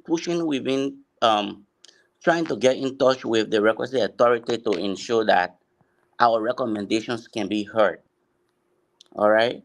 Right now, I can tell you for free that the fire outbreak situation in the country has been politicized. The mindset of the people and fire outbreak, fire outbreak situations should not be anything of politics. Should not be anything of politics. That the Edward Liberty House got burned. I happened to be one of the firefighters on the fire scene at that time. He was part of the ruling party when that happens to him. If fire outbreak issues has to be something political, the ruling party members' houses will not get burned. All right. Sir Joseph is an opposition currently to the current ruling party. His house just got burned as an opposition. Fire does not know any political boundaries. We need to stop. We need to stop politicizing the issue of fire outbreak situation in the country and see how best we can give some attention to ensure that those situations are well tackled to have a lasting solution. It's possible. It's possible. The countries, let me be honest, the director was on the Spoon Talk last night, on the late night show last night, and I said my disappointment was with him, the fact that he's not expressing the challenges. Last night I heard him speak, he was saying some things, and I saw him relax, as if to say the fire service is okay. And no, it's not. It's not.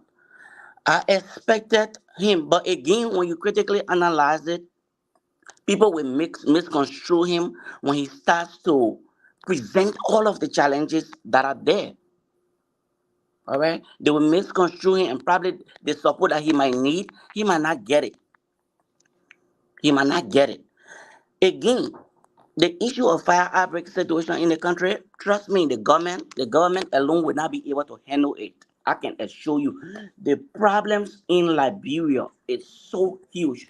Fire disaster is not the only issue. It's not. It's not the only issue in the country. Look, the country has series of issues to an extent that the country does not have the fundings to attend to those situations that the country is faced with. So the fire department, the fire outbreak situation just happened to be one of them. All right. So government can only do what it can do, and it left with the technocrats to put whatsoever mechanism they have to put in. Mr. Cooper.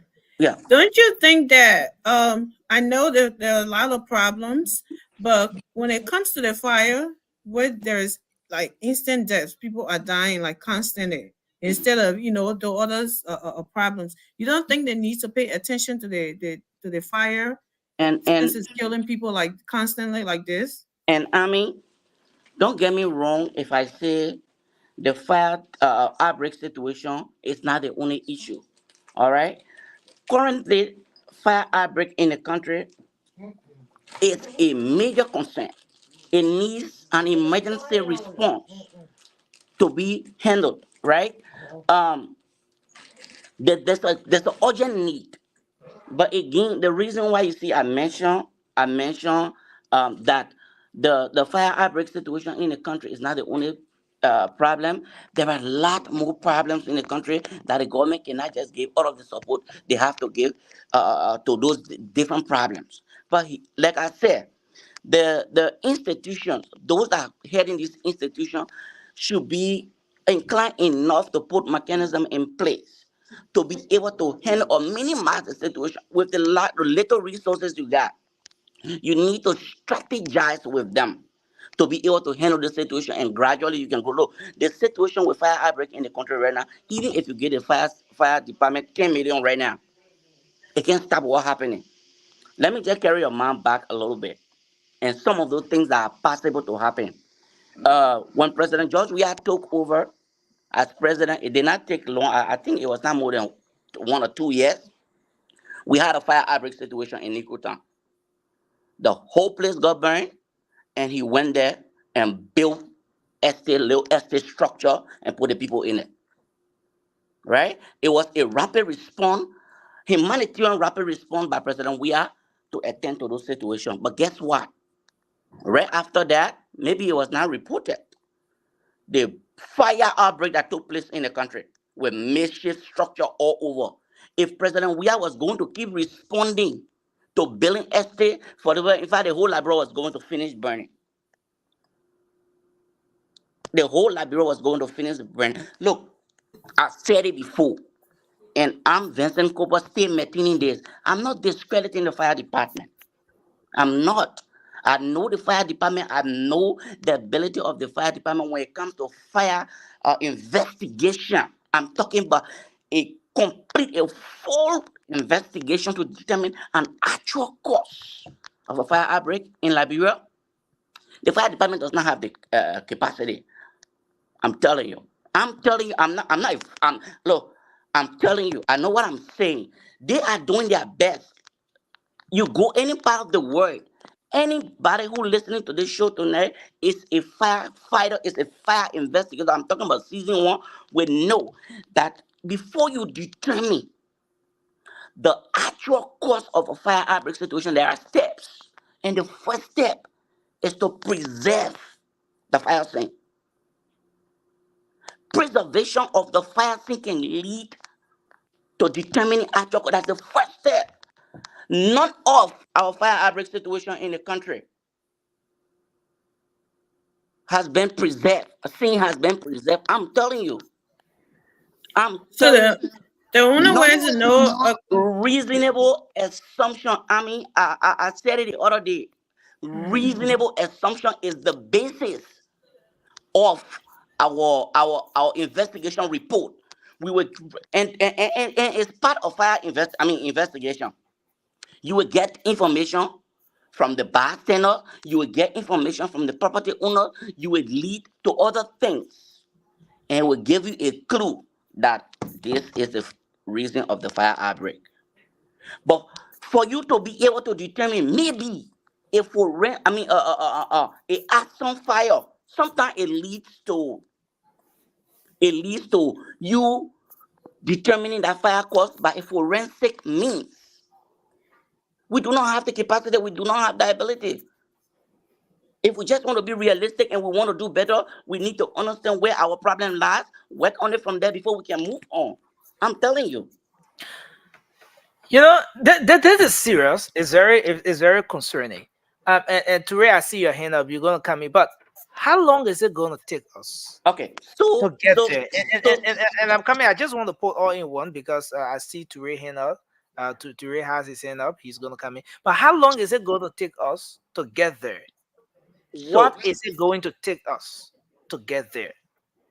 So, Nelson, the first and foremost thing, like I said, the issue of politics out of the situation we have should be one of the key things. That's one. 2, it's going to be done gradually. And extensively, we will make impact if we have a preventive measure, a public fire safety awareness. In the midst of the lack of the resources, you have to find a way to minimize the situation. A robust awareness on fire safety issues in the country can lead to reduction in the outbreak of fire situations. That's the first and foremost thing we need to do. Secondly, if I know I'm not going to be fire director, but if I had the authority as a fire director in our country, whatsoever the government is able to give me, I will handle that, structure myself in it, go outside, write my proposal, beg for money all over, come and buttress the process. There are ways and means that the fire department can generate money to manage itself. I'm telling you, we understand that. We've been making recommendations, but we do not have the proper authority to just make the impact that we need to make. But I'm telling you, there are ways that the fire department can generate money to maintain itself. They can remain small, but be very effective than to be at that number they are, and all of the money go behind salary, and the impact is not being felt on the Liberian people. And what are some of those means? Say again? What are some of the means of raising money? I mean, I'm having conversation behind the scene, right? Classify people within the fire service understand what I'm talking about. Okay. First of all, I heard the director spoke about the income generation of fire service in the country right now. Fire service never used to be an income generating institution. Fire service never used to be. If the government is raising money from other entities into the government revenue, they spread that money for the entire function of the government to all of the entities based on the needs. The fire department has never been an income generating institution, so people perceive them to be a liability institution. They just there when government raise the money from all over, government support them to perform their duty. You heard the director spoke about the firefighter play checker last night, right? It's true. Those days the fire department used to be considered as crown and king. People used to refer to them as that. The reason they were not functioning, no trucks, nothing was happening. All of the people that goes to work, they sit right there and it's just playing checkup. So they refer to them like that. But there are reasons. He stated it last night, right? I think it made some sense to you guys. But right now, the fire department have been incorporated with a lot of young people. Majority of the guys in the fire department now are young people. But are they functioning as a firefighter in their fullest capacity? No. Okay. So yeah, and we want to take Toure. We want to take Toure because I think he has a concern, and then we can come to you to conclude. Yeah, Toure, you want to come in? I saw your hand up. Yes, Mr. Cooper, man, thank you for hanging around us again tonight. But look, you're absolutely right. I totally agree with everything you have stated tonight. And look, at the end of the day, we know very well there's this conglomeration of different issues that are factoring into this fire. So my question to you is that if you are the director, what would be your immediate approach right now to this situation, knowing that everything that we know, right? The department is grossly funded. Some of the firefighters don't even have uniform. So there are so many things that's factoring into you not effectively, doing your job. What would be your recommendation right now, to the government if you were the fire chief? So, the fire department needs to go out there and lobby for money. The fire department needs to go out there, leave the government with what they can give them. Go out there robustly beg for money. There are philanthropists all around the world.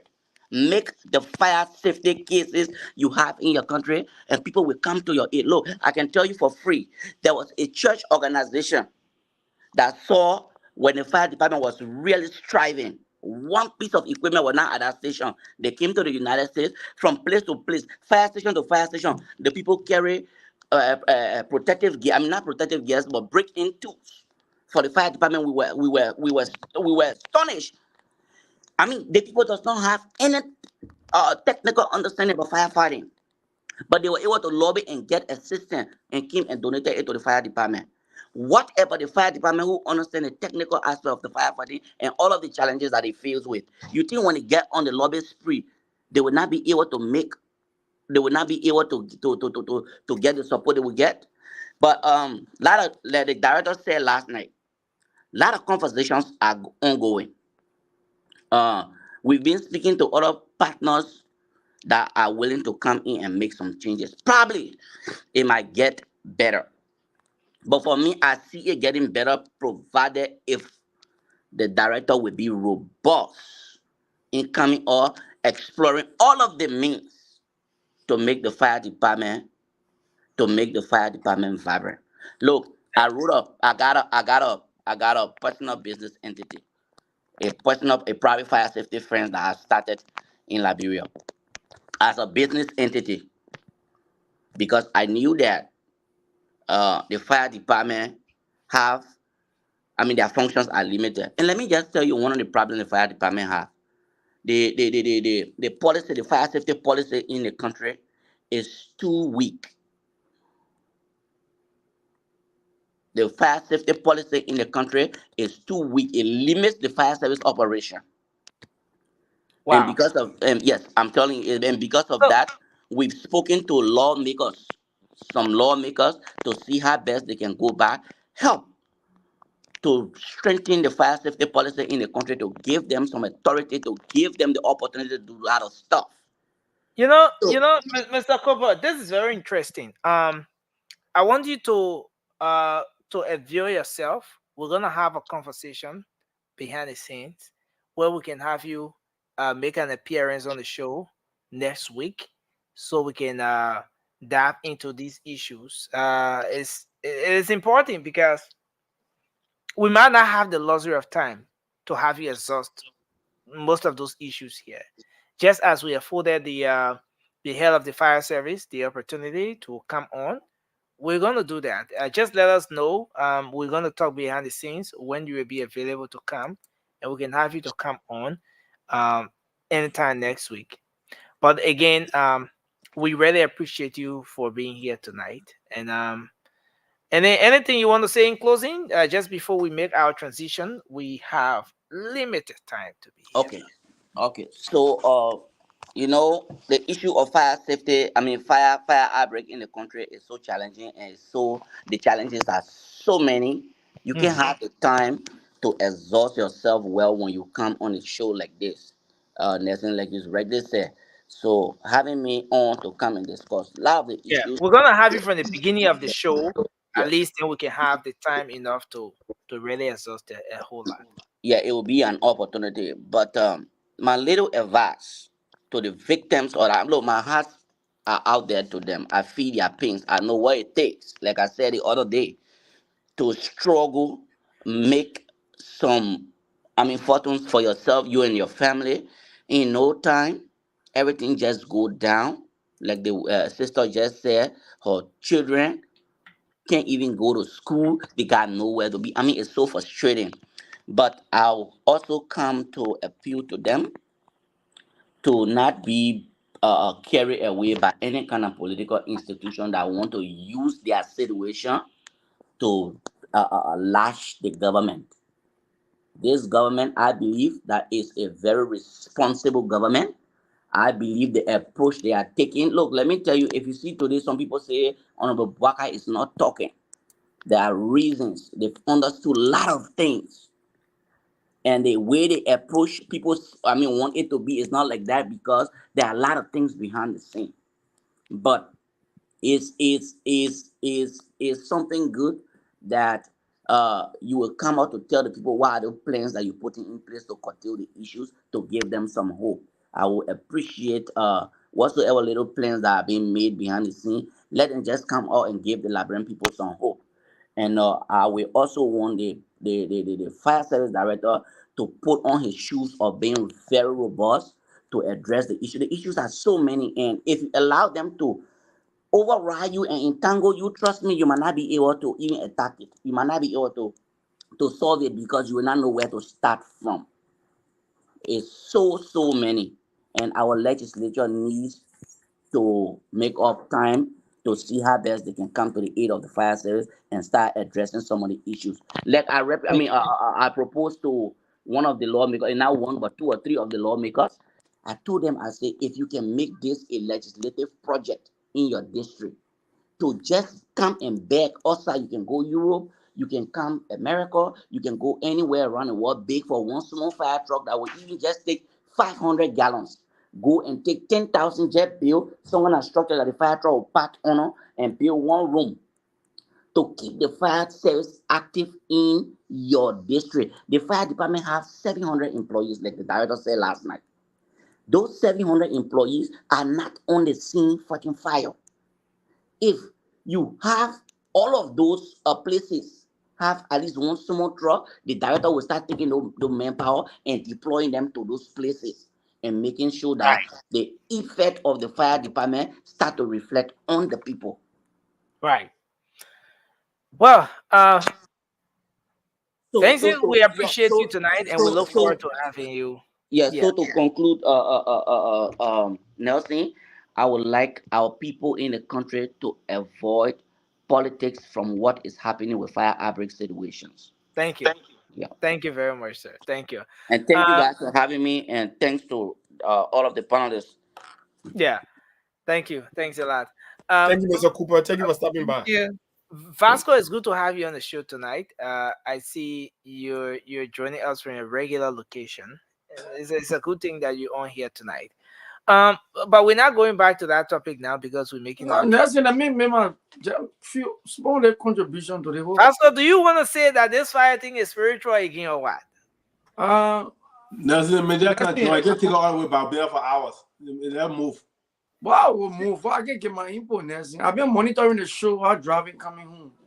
You've been monitoring the topic. I've been monitoring you guys and all kind of. But it's not fair to us that be on here to kick us back. We were valid transition. But see, Nelson, when you run a transition, before you transition, Nelson, don't bring somebody on new.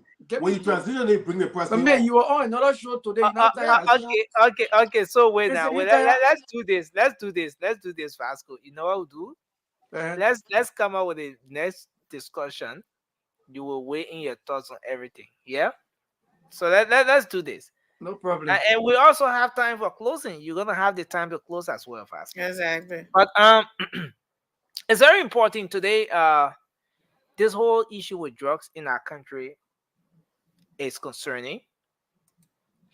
And we saw some level of visitation that was carried on by a young lady, one of the daughters of the president, as part of the effort to identify with the disadvantaged youth in the country. And during this entire process, something very interesting happened. In the ghetto, the folks have their own leadership structure. They have their own government. It's a whole government running there all by itself. And the president is referred to as the faster. So the faster came to make a comment. And he spoke of his disappointment in the previous administration. The faster said there was a time when they were made to go at the ministerial complex, generate money and all of that for the rehab center. But the rehab center did not come. Previous administration gave them high hope, but the previous administration dashed their hope. And so he was sending a caveat to the Barker administration now to live up to the promises. But I want us to just listen to just a portion of this here. and then we're gonna come back. Let's listen to just a portion of this one, and we will make a comeback. One thing that is very important to note here is the number of Liberians, young people, men and women, who could be contributing to society but are languishing in the ghettos. Thank you all. Thank you. I'm happy to be here again. I remember a beautiful story. The young lady standing here. Can you come? I remember doing the campaign. I met her, and she explained to me her story about her son passing in this very same place. And I know it's so difficult for you because it's not easy losing a child. So today we're here today, and I happen to recognize her in the crowd. I didn't forget your story, and you are still in our hearts. I still go back and look at the videos, and I still think about that day when I came here. You cried in my arms. So I want you to know that we see you, we hear you, and it's just the beginning. The president is very dedicated into helping you guys get off the streets, you know? And I remember when I told him a couple of days ago, I said, Daddy, I'm going to, we're going out there to, reassure the people and the disadvantaged youth that you hadn't forgotten about them. And I can tell from him, from him talking to me that he has so many things in store for you guys. It's a lot of things that's happening behind the scenes. Wish I happened to be a part of some of them. And I'm so happy that we are in a country now where we're being respected, that the people are being respected. And it may not look like change is here, but it is here because I'm watching everything that's happening. And I hear my dad talk about all the things that he want to do for this country. And I see how he kind of eliminated his convoy. And it's like from how many cars to now a shorter convoy. And it's like I'm amazed by some of the things that he's cutting down already.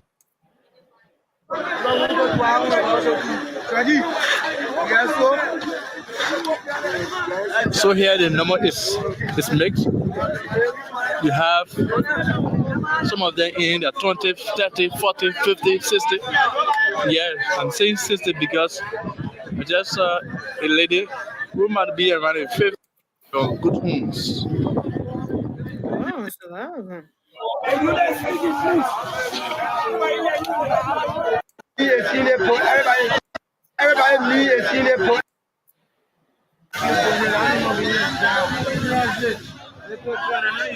When available pass, you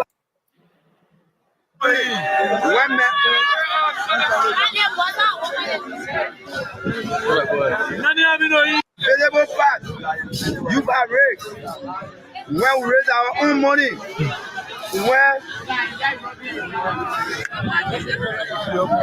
when menstrual complex raise our own money, government said they're using that money to pay rehabilitation centers of the past government. But up to now, we are not seeing nothing. The children they are not yet suffering. I get everybody me a senior book, everybody a senior baby. I have 198 residents. What I get I need a senior book. To do what? Everybody that in this building, everybody that I need a senior book. Just to know everybody. I get I need a senior book, 198 residents.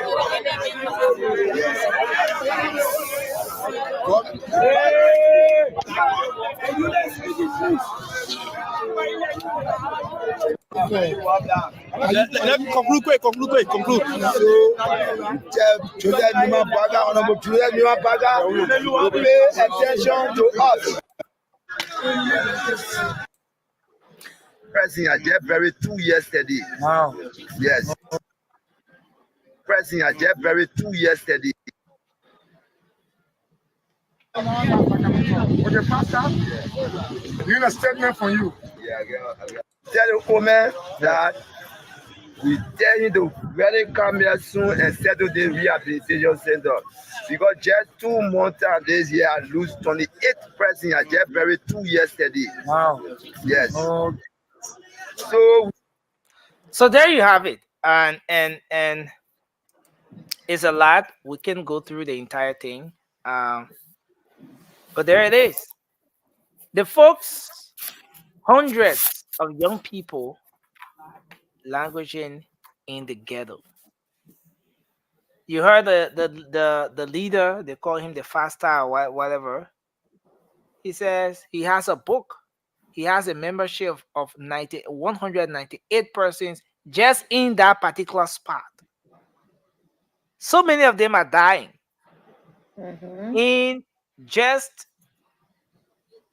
about 2 months. 4 months. About 4 months. They buried about 28 persons. He said just a few days ago, he buried additional 2 persons.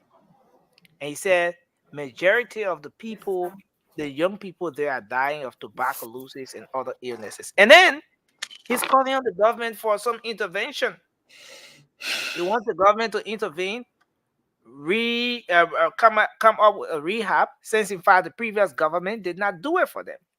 But are these guys really willing to leave these streets? Does the government have what it takes to remove those guys from the streets? Is it possible to ever reach that day where there will be absolutely none of those guys out there in the streets? They spoke of the past government, made lots of promises to them, made them to go to the ministerial complex, raise the money, but the rehab did not come. And then they stole the money. But in the midst of everything that's happening, can this government fix this issue with the disadvantaged youth? Now let's take on the conversation from here. I want you to come in, Francis, and we're gonna make the rounds right here on this discussion. I mean, it's sad to see our brother and sister living like that, you know, and a lot need to be done.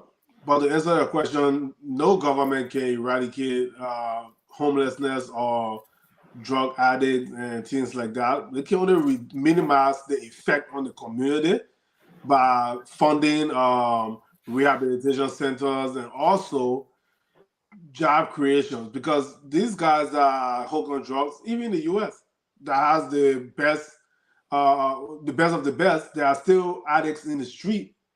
There are still homeless people, but some of the at least there are homeless shelters and other places for them, and there are rehabilitation centers. But in Liberia, we don't have that. You know, DeLong is trying his best with that, but we don't need individual. The government needs to step in and build these rehabilitation centers and hire people, but also private. Investors can get involved. But the only problem that may hinder private investors, unlike in the U.S., where if you are a private company, you get funding through Medicare, and still the government fund the treatment of the people. But if you take your rehabilitation center in Liberia, the Liberia government is not funding anything, or they'll tell you, I owe you. You know, and if you're not financially equipped, your institution will break down. But yeah, we need to equip the rehabilitation center, and also when these guys are rehabilitated or they are clean, free of drugs, what are they doing? Are they going to trade school? Are they learning trades? Are they getting jobs to keep them occupied? If not, it will just be a revolving door. You know, so at this point in time, they need to do all they can do. They need to do all they can do. I just spoke with my cousin yesterday, right? The same thing we're talking about overcrowding of Montserrat. My cousin is in Marshall in Margibi County. He moved from Montserrat to Marshall, and he was telling me, "Man, I'm so glad I'm out here. My kids can play freely. We're not afraid of anything. There's no crime. We don't see Zogos and stuff like that." Like when I was in Montserrat County, I'm worried when I go out to hustle. My children are home. I don't even want them leaving the house and things like that. You see, because Montserrat is so crowded That's why when one person is addicted to drug or is taking drug, then it starts to spread to other people, especially the kids. You know, our kids peer pressure. You know, so a lot needs to be done. But I don't think, I mean, no country can eradicate addicts and homelessness. So the government need to do more. Thank Need you. to put more funding into this thing. But for the getting fund fire service, we're getting fund hospitals. So where would they take money from to fund rehabilitation center? I mean, it's a shame, but this is Liberia. Wow. Let's hear you on this, Marie. Thank you, Nelson. When you started, your question was, are they really serious and willing to get rehabilitated? And I think they are. You listen to the guy, he said they raise money for themselves. And the previous government took the money from them and said that they will open a rehabilitation center for them, and that never happened. So I it's so unfortunate that they find themselves in that situation and they're trying to get out of that behavior, and the previous government did nothing towards it, and it will be disheartening if JMB do not pay attention to it as well. And I But believe Marie, yeah. Sorry, Len, your go thoughts ahead. on. Yeah, so there are so many things attached to this particular fight, right? You have Colonel A.B. Krumah at the LDEA, for example, taking on a whole fight from there. You have Senator A.B. Darius DeLong on one end with the rehab center. You have the folks who are involved with the importation and sales of drugs to these young people. You have the issues in the schools. Young people who are being used in those different schools as transporters or salesmen for drugs dealers in the country. In those different schools, some of the big name schools, they introduce a lot of young people to drugs. Now, looking at all of the different aspects, the rehab, the fight of drugs against the importers and the people who are involved with the sales and all of that with the LDEA. And these kinds of initiatives going out there and talking to the young people. I mean, where do you think this whole fight, this whole effort can get started from? If we must get to that place where a good number of the young people are taken off the streets. Nelson, I think you talk about A.B. Krumah. He's doing his part when it comes to the importation of drugs. He's fighting on that end. And for Darius DeLong, I can say it's a private but a volunteer facility for the people, that he's trying to help. He's just an individual. What needs to be done is that there needs to be a rehab facility, if possible, in every district, because you have these people everywhere. Okay, everywhere. So if anywhere, it should be starting from the district, because even the people that go to school that do it, I mean, they're probably not doing it in school. They're doing it at home, or maybe some areas when they go out for recess and other places and then come back to school. And it's quite unfortunate that when some of them come back to school and they're high and look, somehow the teachers are not doing anything about it. And then again, it's just the fact that Liberia is just behind right now a little bit, because some schools here will do drug tests when you look a certain way. And And we haven't gotten there yet. We've not gotten there yet. And that's the sad reality about it. Do you think the previous administration did well when it comes to the fight against drugs? Absolutely not. They not even well. They did nothing. What they did was that they encouraged drugs coming into the country. Do you think this administration is doing well, given that from the very start the president started with taking drug tests and all of that? After the drug test, the president took and mandated other officials of government to do the drug test. To you, see transformation that match the expectation when we saw all of these efforts, especially when the president did the drug test? Well, doing a drug test is not doing anything about the drug situation in the country. Did he do well for taking the drug test and showing example to other government officials? Yes. But that was for government officials, people working in government, to not involve themselves in drugs, trafficking or drugs. But then what when it comes to the citizen, which are the most important people that should be paid attention to, what has the government done about that? Absolutely nothing. And I can say that there is still time. They still have time. It's only been a couple months, but they need to start doing something now. And I believe the lady that was speaking, she said she's working along with JMB. She told him that, okay, I'm about to start going into communities and stuff, and I think that is the best place to start. And she I don't know what her presence in this community, I don't know what implementation or what she's putting into place, but I would like to know and know that it's helping towards Thank the you. fight against drugs. And I just want to ask Francis this same question. Then we're gonna move to Vasco and then to Ray, Emmy, and then we'll go to the lines after Bila. Francis, do you think the previous government did well or did much when it comes to the fight against drugs?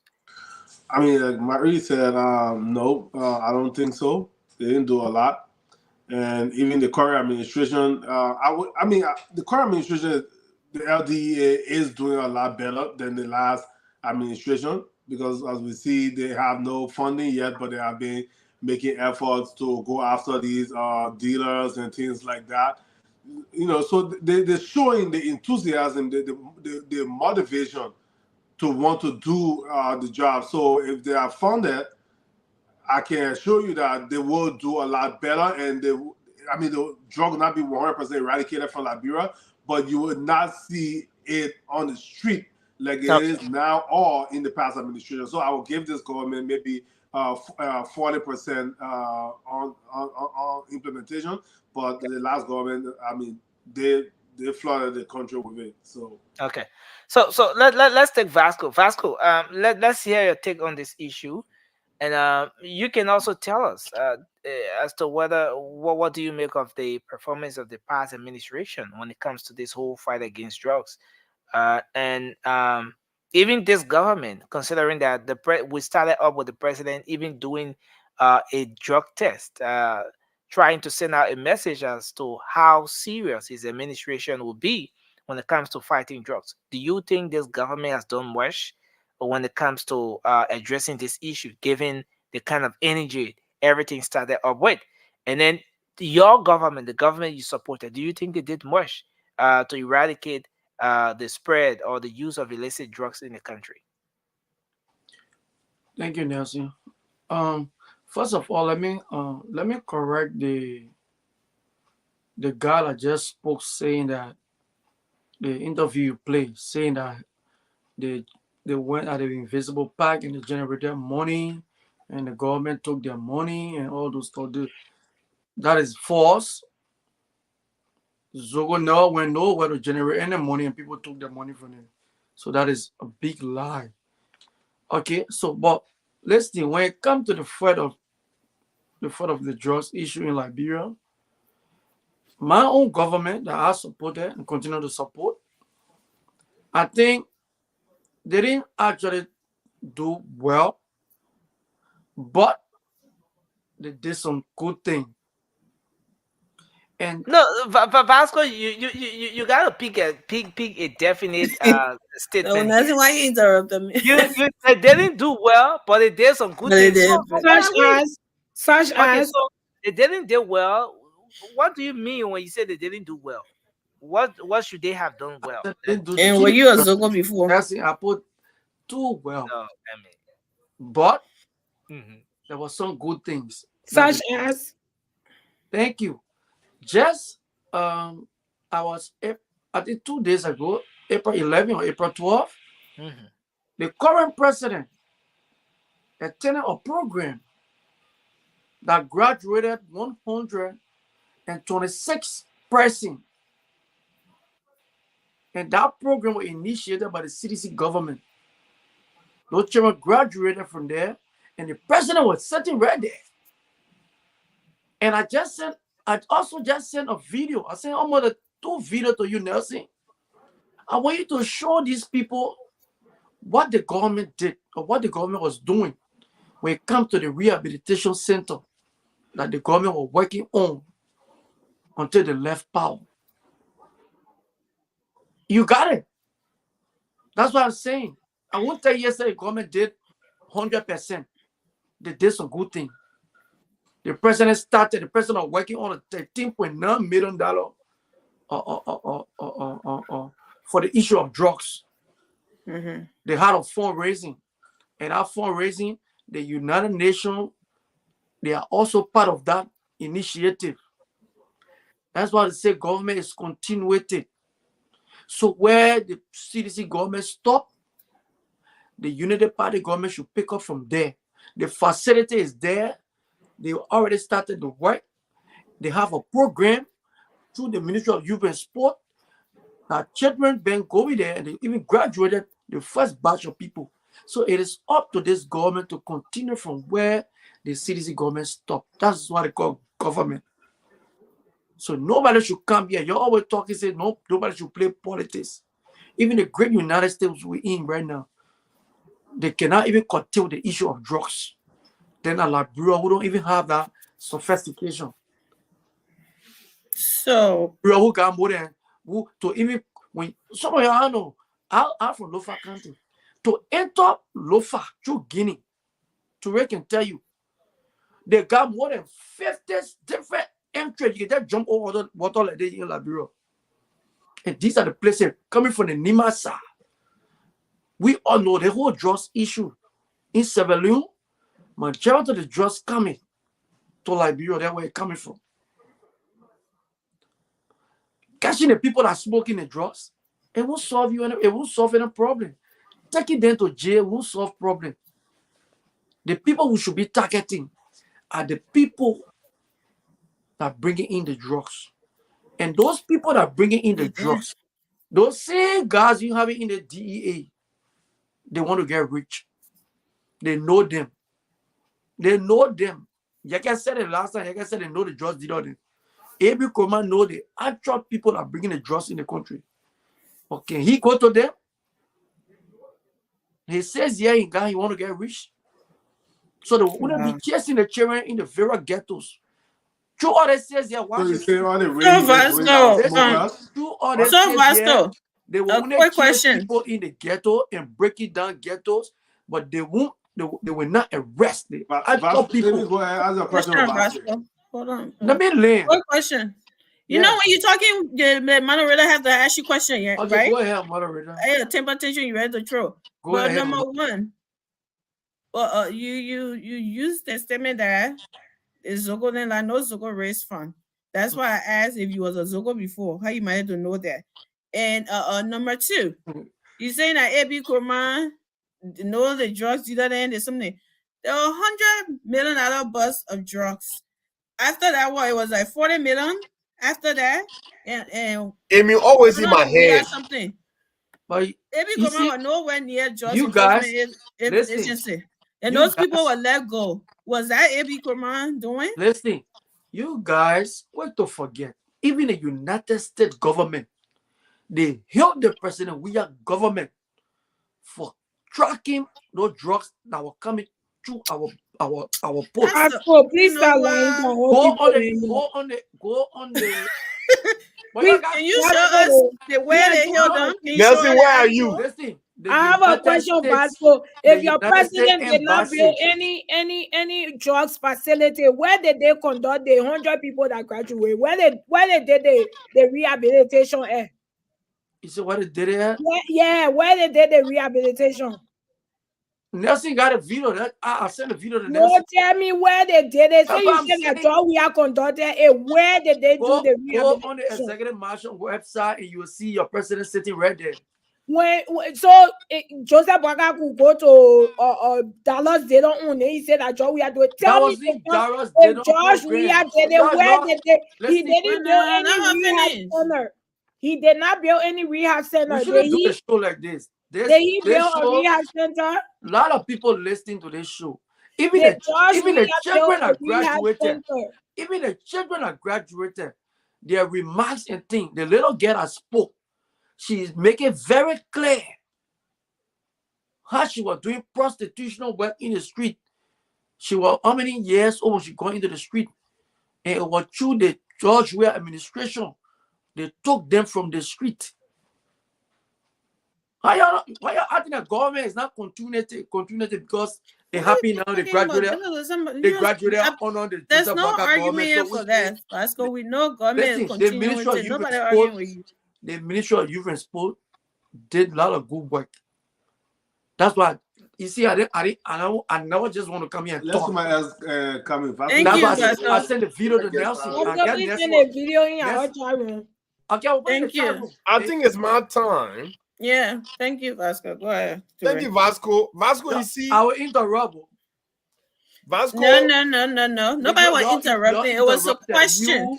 You, Marie. I am the moderator when Nelson is not here. I ask questions when people are talking. It's not Marie. I will ask your question too. You want a moderator show? If you respect Nelson, you're gonna have to respect me. Let me tell you that on there right now. Okay, go ahead, Ture. It's not funny. When Nelson rather ask you a question, you don't stop and be arguing with Nelson. But whenever I do it, you got a problem with it. All right. Sorry, ladies and gentlemen, boys and girls. Vasco, you are the most interesting panelist in a whole world of panelists. Boy, oh boy.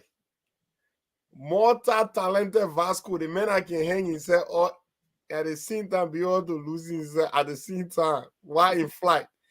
Boy. You say your government did enough to curtail drugs in the country? My man, let me tell you, the U.S. government said they are very pissed. They were really mad at President George Weah because the people gave him intelligence that there are drugs coming in X, Y, and Z, right?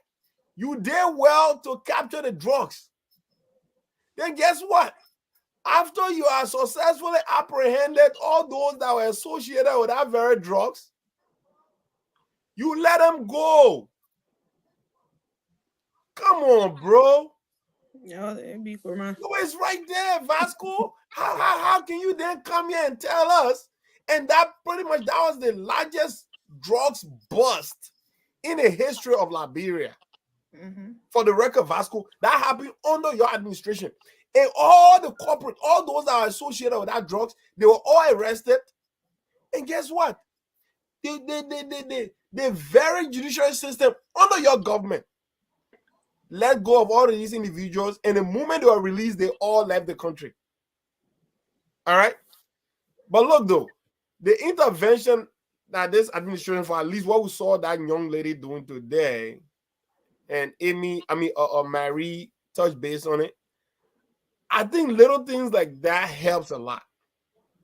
Because you see, in society like ours, when poverty have diminished some people to nothing, they don't see anything of themselves but being associated with people that they feel they are all in the same boat.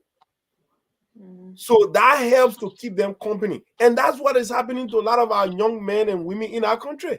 At least for what I saw. Because people are so poor and they are desperate. And everybody wants love. So I mean, everybody want to belong to some kind of community. So Ture, I got a question for you. But by just going there, showing that love, telling them, look, somebody's here, right?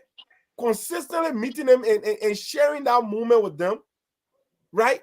That right there evokes certain things in them. It tells them that, look, all is not lost, right? There is hope. There is light at the end of the tunnel. You can turn your life around, right? That's the power of human connection. That's the power of someone living from their a fifth-story building in Cinco, but coming down to the ghetto to come and have a day with our brothers and sisters. That tells them that, look, we love you, we care about you. So that's the power of that. Yeah, Amy, you wanted to ask me a question. What's your question? No, I'm sorry that question. Hold on, let me close. Thank you for if I sorry that question. Thank you. Sorry, thank you for this. So let me ask him. Well, thank you. And you see, sometimes we don't want to go the way we go, but people will push us, especially people like Vasco. Vasco, you gotta be careful sometimes when you make certain statement. You talk about your government doing well when it comes to the issue about drugs. Your government police are the issue of drugs. And I think the United Party government should not trend on that path. Let institutionalize the issue of fighting drugs. Yeah. I want to believe that that lady who spoke to the guys, she is the president's daughter. Mm-hmm. And that initiative or that conversation she have, I think during the campaign, she went to them and told them and gave them some level of hope. But if they have any initiative that they are to carry on, they should pass through the LDA. That institutionalized the thing. The reason job we have failed in relation to job, and I think I did a short research, right? And there's a under Mr. Weah 6 years, with that period of time, 1.5 million people was on job, going to jobs. And jobs law was non-billable. They did well in that aspect by making the law non-billable.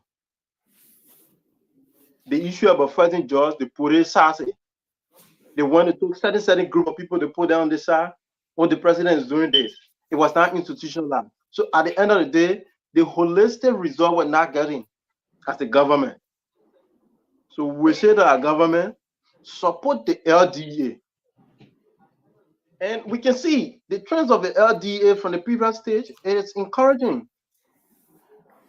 Vasco, you said on the platform, you said A.B. Kroman, then come to in Regia said it know all the drugs, but are you killing me? Someone who arrested his own cousin? Then you said, in Regia said?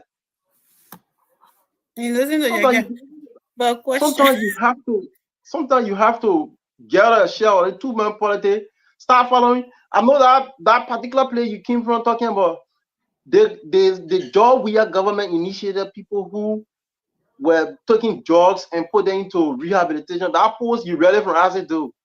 And sometimes you need to go in depth, but not just going by people Facebook posts. Go beyond and do your own research and know the true intents of some of these things are high as time. You sat on the platform, you tell us that Joe, we are being a facility. You cannot tell us where that facility has been built. And you're speaking to people in real land. You're speaking on 3 different radio stations with different platforms, relaying your voice. We have to be careful. So the issue about drugs, I think our government need to institutionalize it. I believe that other people, yeah.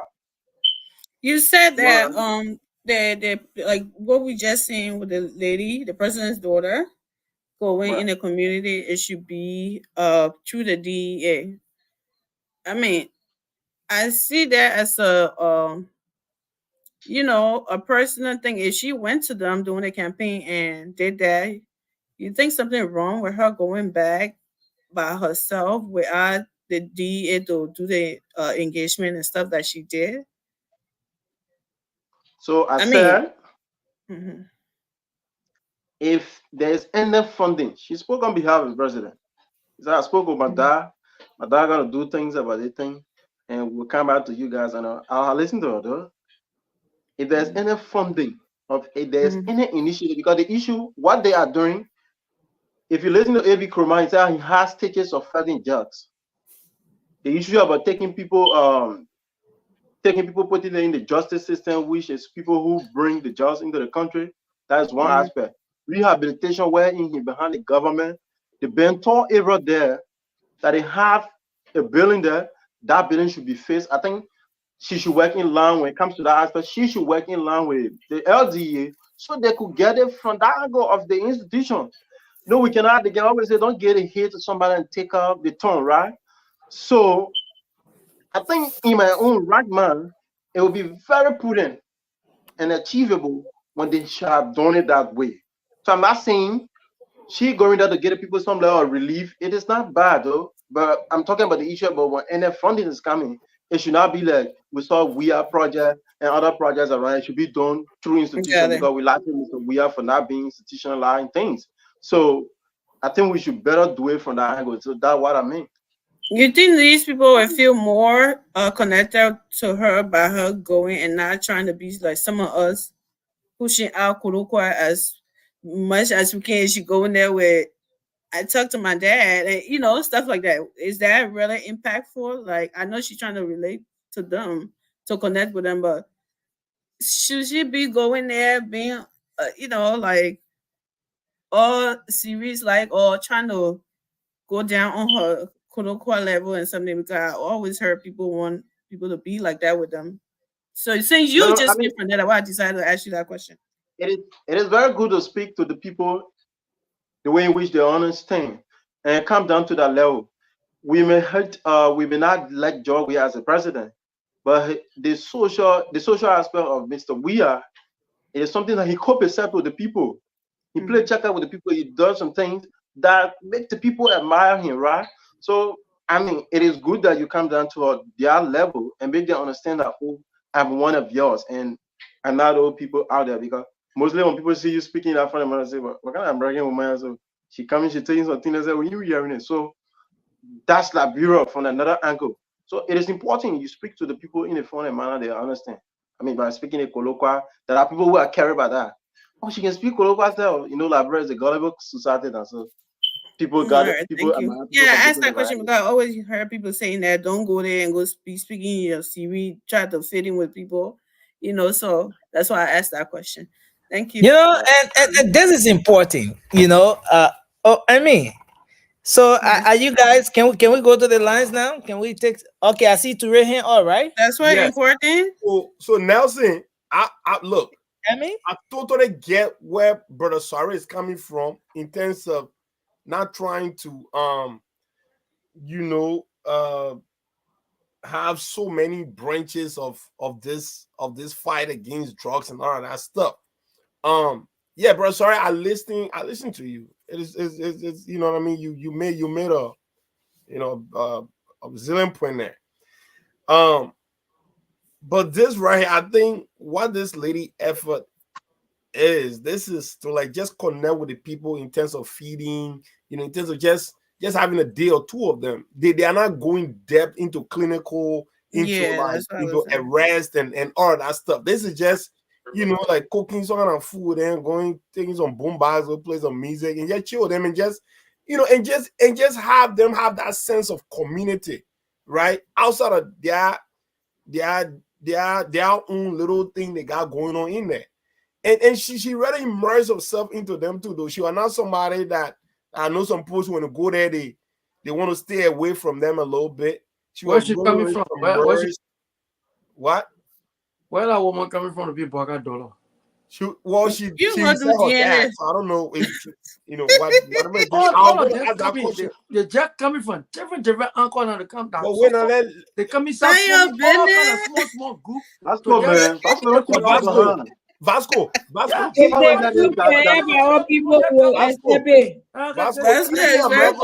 speaking every American English. Vasco. So Jack take the money from the papa. Let me finish that.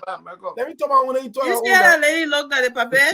Vasco, I mean, of course, when I put my hand on, she will not recognize me. But Vasco, let me finish. Oh yeah, it's on now. Don't even try it anymore because you're not clean away. So that's what's happening now. Vasco. At the end of the day, government in her effort to implement in areas of such, it has to be a consolidated effort across the board. Like America here, that's why you have all these non-profit that get funding from government.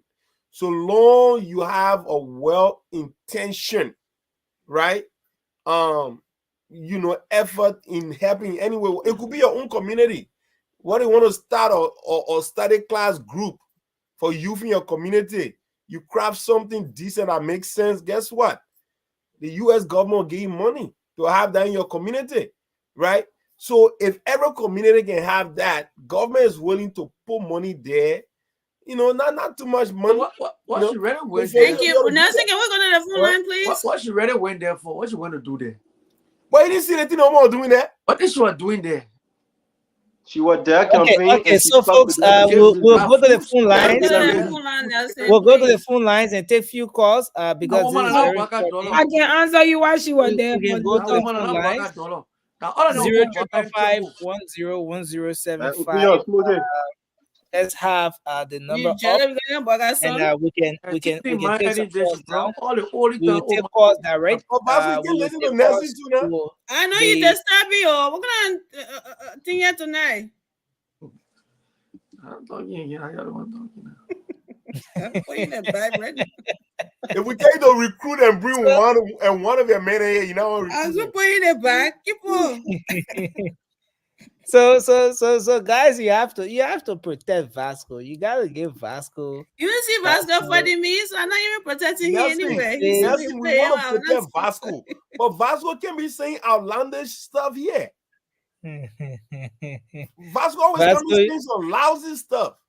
Please come out and show you. Leave me with the people here. They can just over my head. No, they can give me 1 inch. Okay. So let's take the call 05551010075. The WhatsApp number up. There seems to be a little bit of issue here. I don't know what's happening. This WhatsApp. Okay, so let's hope this goes through.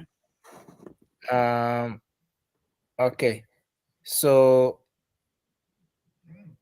let's see if we take. Wow, I'm having some difficulties here, especially with our lines getting the guys to come through. Let's see if we do this one again. Hello. Wow, we lost this person. There seem to be some technical issues here, guys. So I think we will just do our closing. And yeah, there's a little bit of technical issue here from my end. I don't know. I'm not getting. Okay, so let me see. People be mad at you tonight. I hope this is sorted out now. Let me give this one a try. Hello. Yeah, Nelson, how are you? Okay, yeah, good. It's good to have you on the show, sir. Your name and where you calling from? This is Walker calling from Ginger. Okay. I've been following your show. I listened to the recap of yesterday's show, and I got a concern that made me to call. Okay. For those of us in the United States, it's easy for us to sit in the comfort of the U.S. and beat on people in Liberia. Okay. We are all frustrated about the fire situation. Even the video you show with the baby up to now, I haven't watched it because I can't afford to see that sight. We are all frustrated, but we have to be realistic in how we go about it. The fire chief was beat on wrongly yesterday by one of the female guests. No, she's a panelist. She's not a guest. She's a panelist. Okay, a panelist or whatsoever.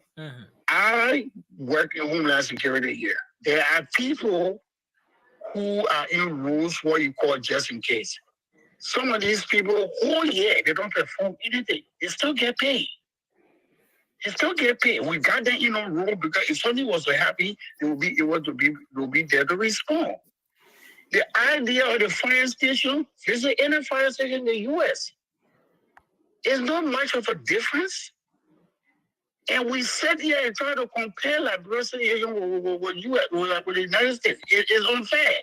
We should be comparing Liberia with Guinea, Sierra Leone, Ghana, Ivory Coast. Those are the people who should be comparing Liberia with. You talk about fire, there are some fire out of control. California get ready to burn whole week. Thank you. Thank you, Billions of dollars of property they can buy with all the equipment the U.S. had. So all we need to do is, instead of all criticizing, let us put our money where our mouth will be, or whatsoever way to say it. We can buy fire equipment, buy fire suit, do something. Let us do something. Thank you, sir. Instead of just condemning them. Thank you. Okay, well, soon start getting money ready, mister. Let's see you there. We'll start creating a GoFundMe page. Don't worry. Hello, you're live. Your name and where you call? Hello, you're live. And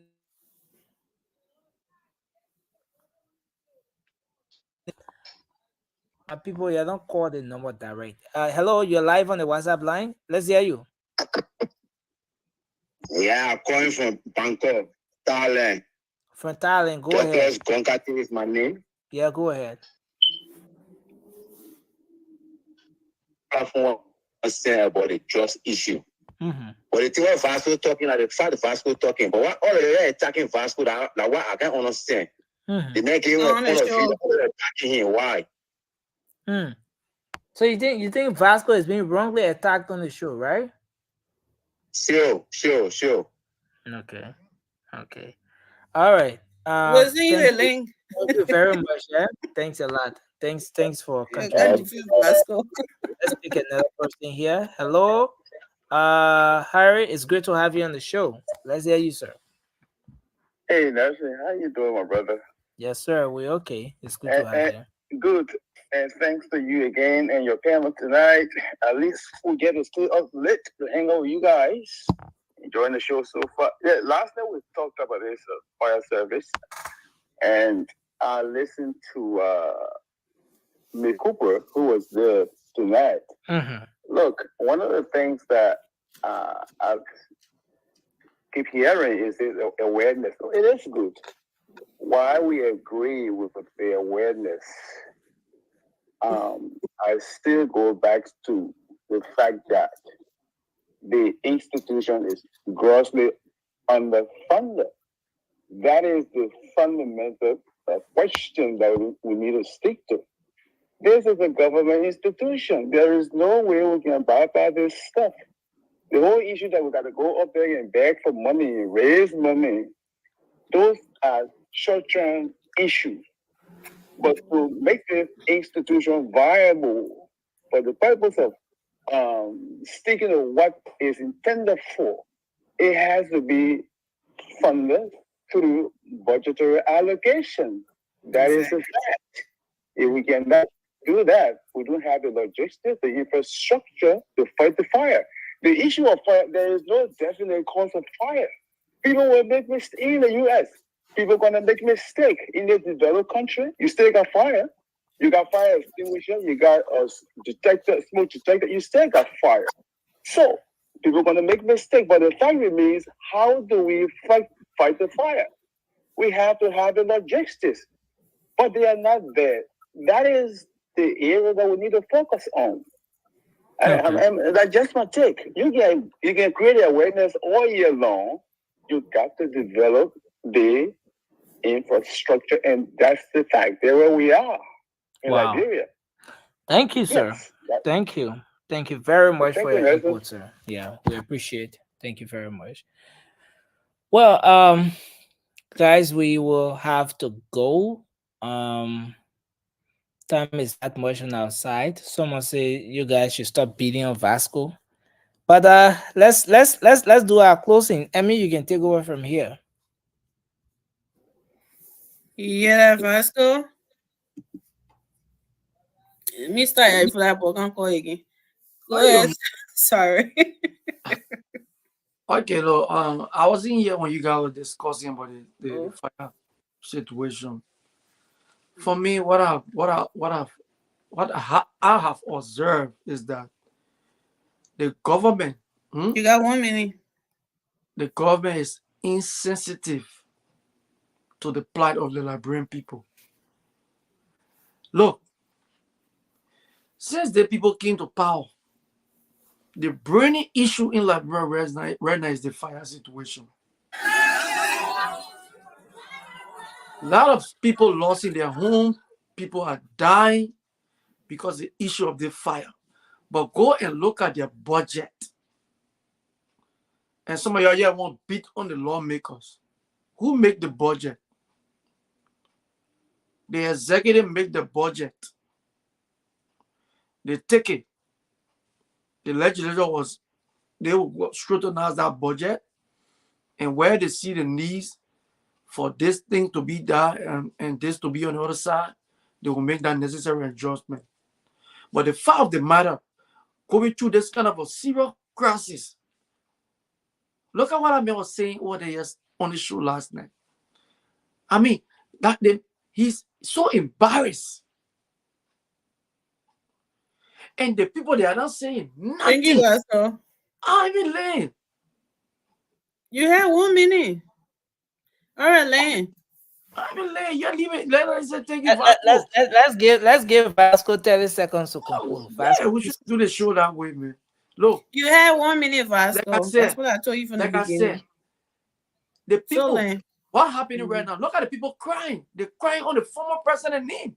Because when these things were happening, President, we are building homes for fire victims.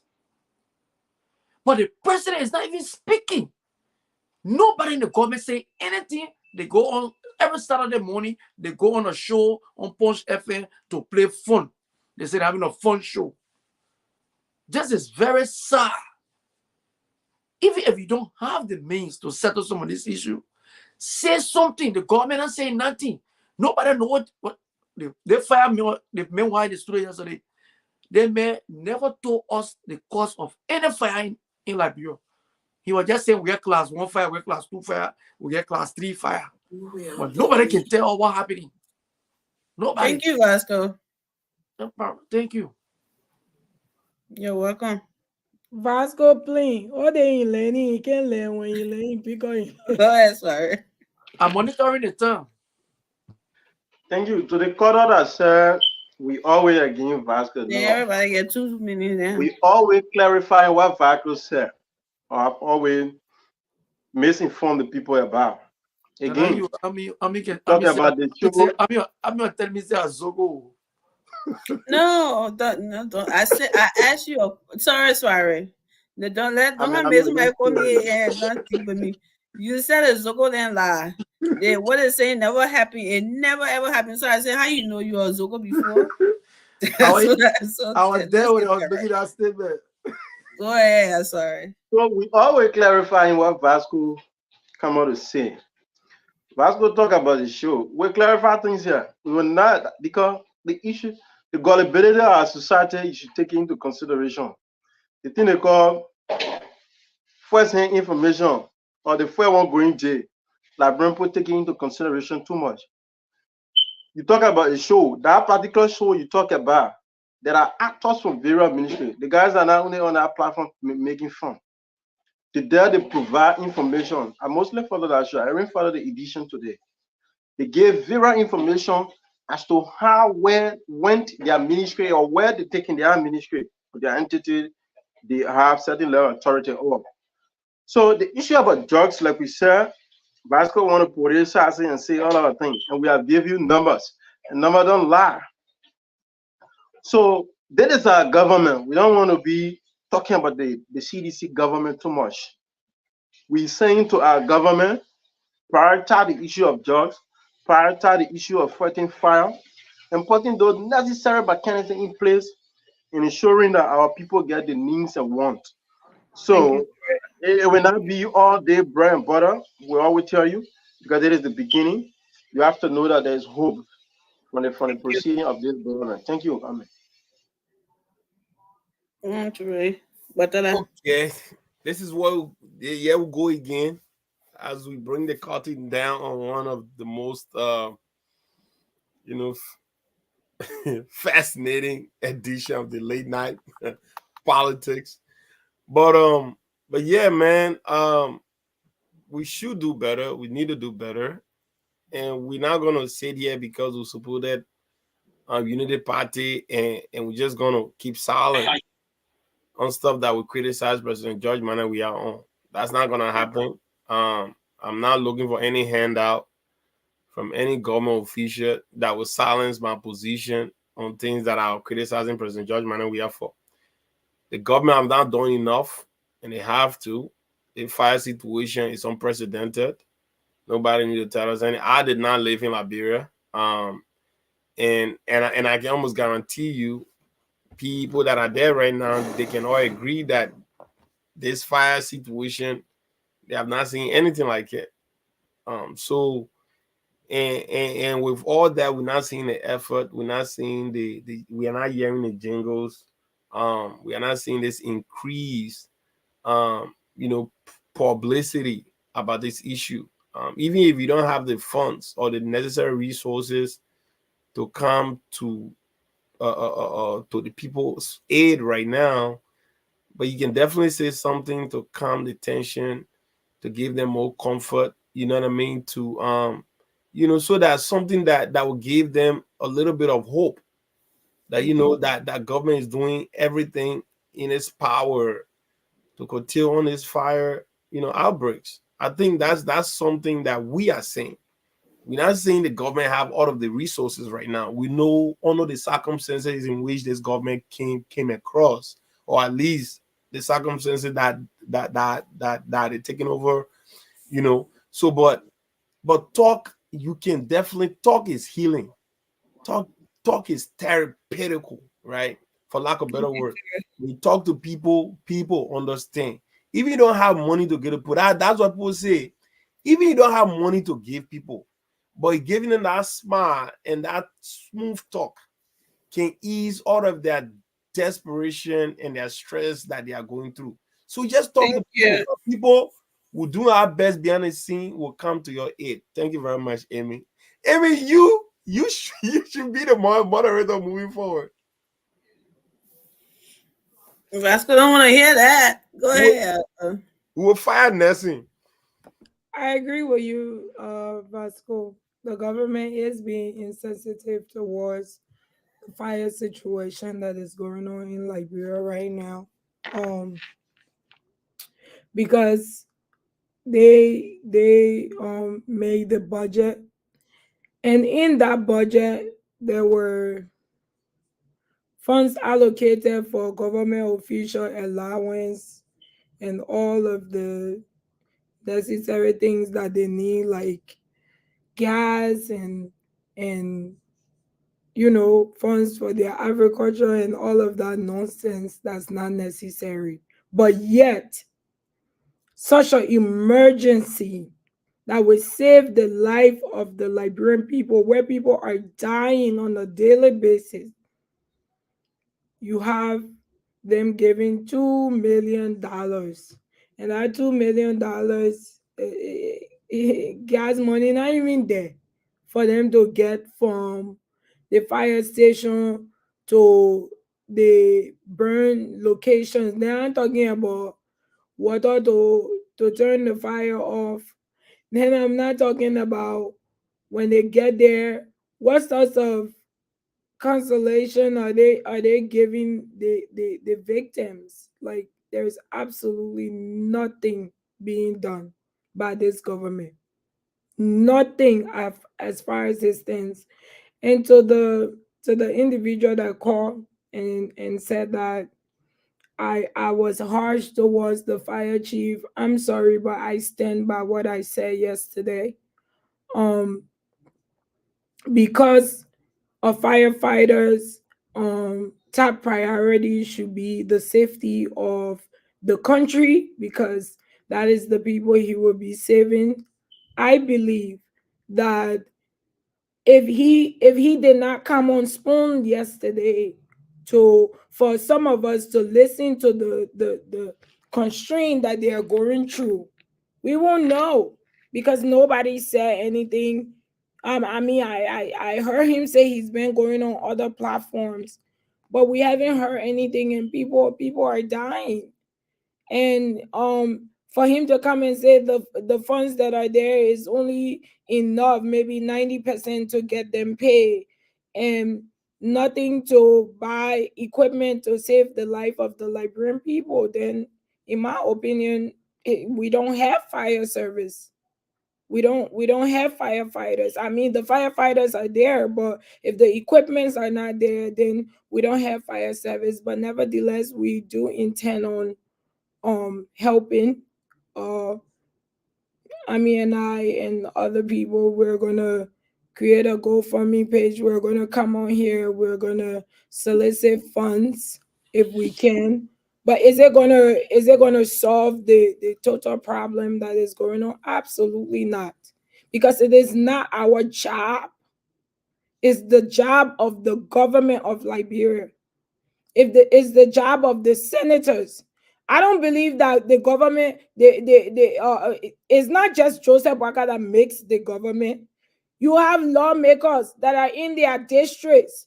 People dying in their district every day. Houses are getting burned.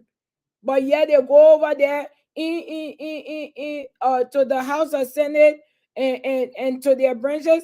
They argue just like ABC students in our area. Nothing good they're saying to help our people. So it's the lawmakers. And I agree with Ami. They should go in fact, instead of protesting, that's a form of protest. Instead of going with our other hooligans then to go protest, it's just best for them to go sleep in front of the Capitol, because they don't have place to sleep. I mean, that would be the safest place for me to sleep if I didn't have a place to sleep. Honestly speaking, because those places are protected. Hell, even in front of the executive mansion, if possible, they should go sleep there, so their problems can be solved. I'm not saying Joseph Boakai will be in a house tomorrow and say y'all can live in the house, but I believe that those people, through them, we will stop other people from being victimized for this whole fire situation going on. So no, I'm not sorry, sir, for what I said yesterday. I think the fire service chief, he understood what I was coming from, and I believe that he's gonna put his boots on the ground and Thank you. do something about it. Talk to the government and solicit funds from other partners, because Thank that's you. what needs to be done. Thank you, Mary. Emmy, are you still on the show? Emmy, are you here? Have you? I've been muted. I've been saying thank you forever. Come on. I was muted.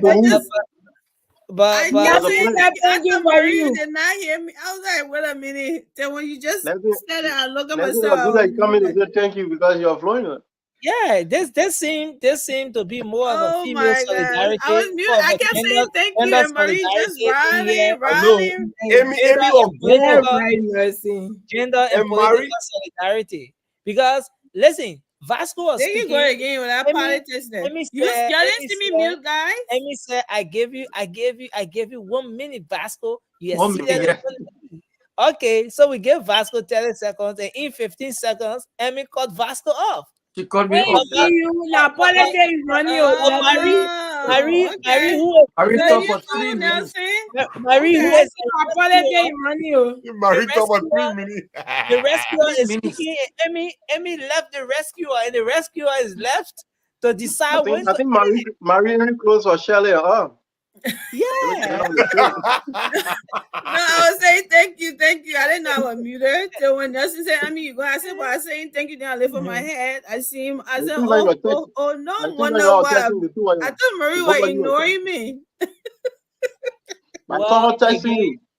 But you gotta give me 2 minutes. Well, yeah. But again, it's been a great show, and we want to say thanks to everyone for being here tonight. I mean, that's close. No, Emmy is a host. Yeah. So we want to say thanks to everyone for being here. Vasco, it's been a great show. Always hold on to your critical view. Once that's what you once that's what you believe. Once that's what you believe in, hold on to it.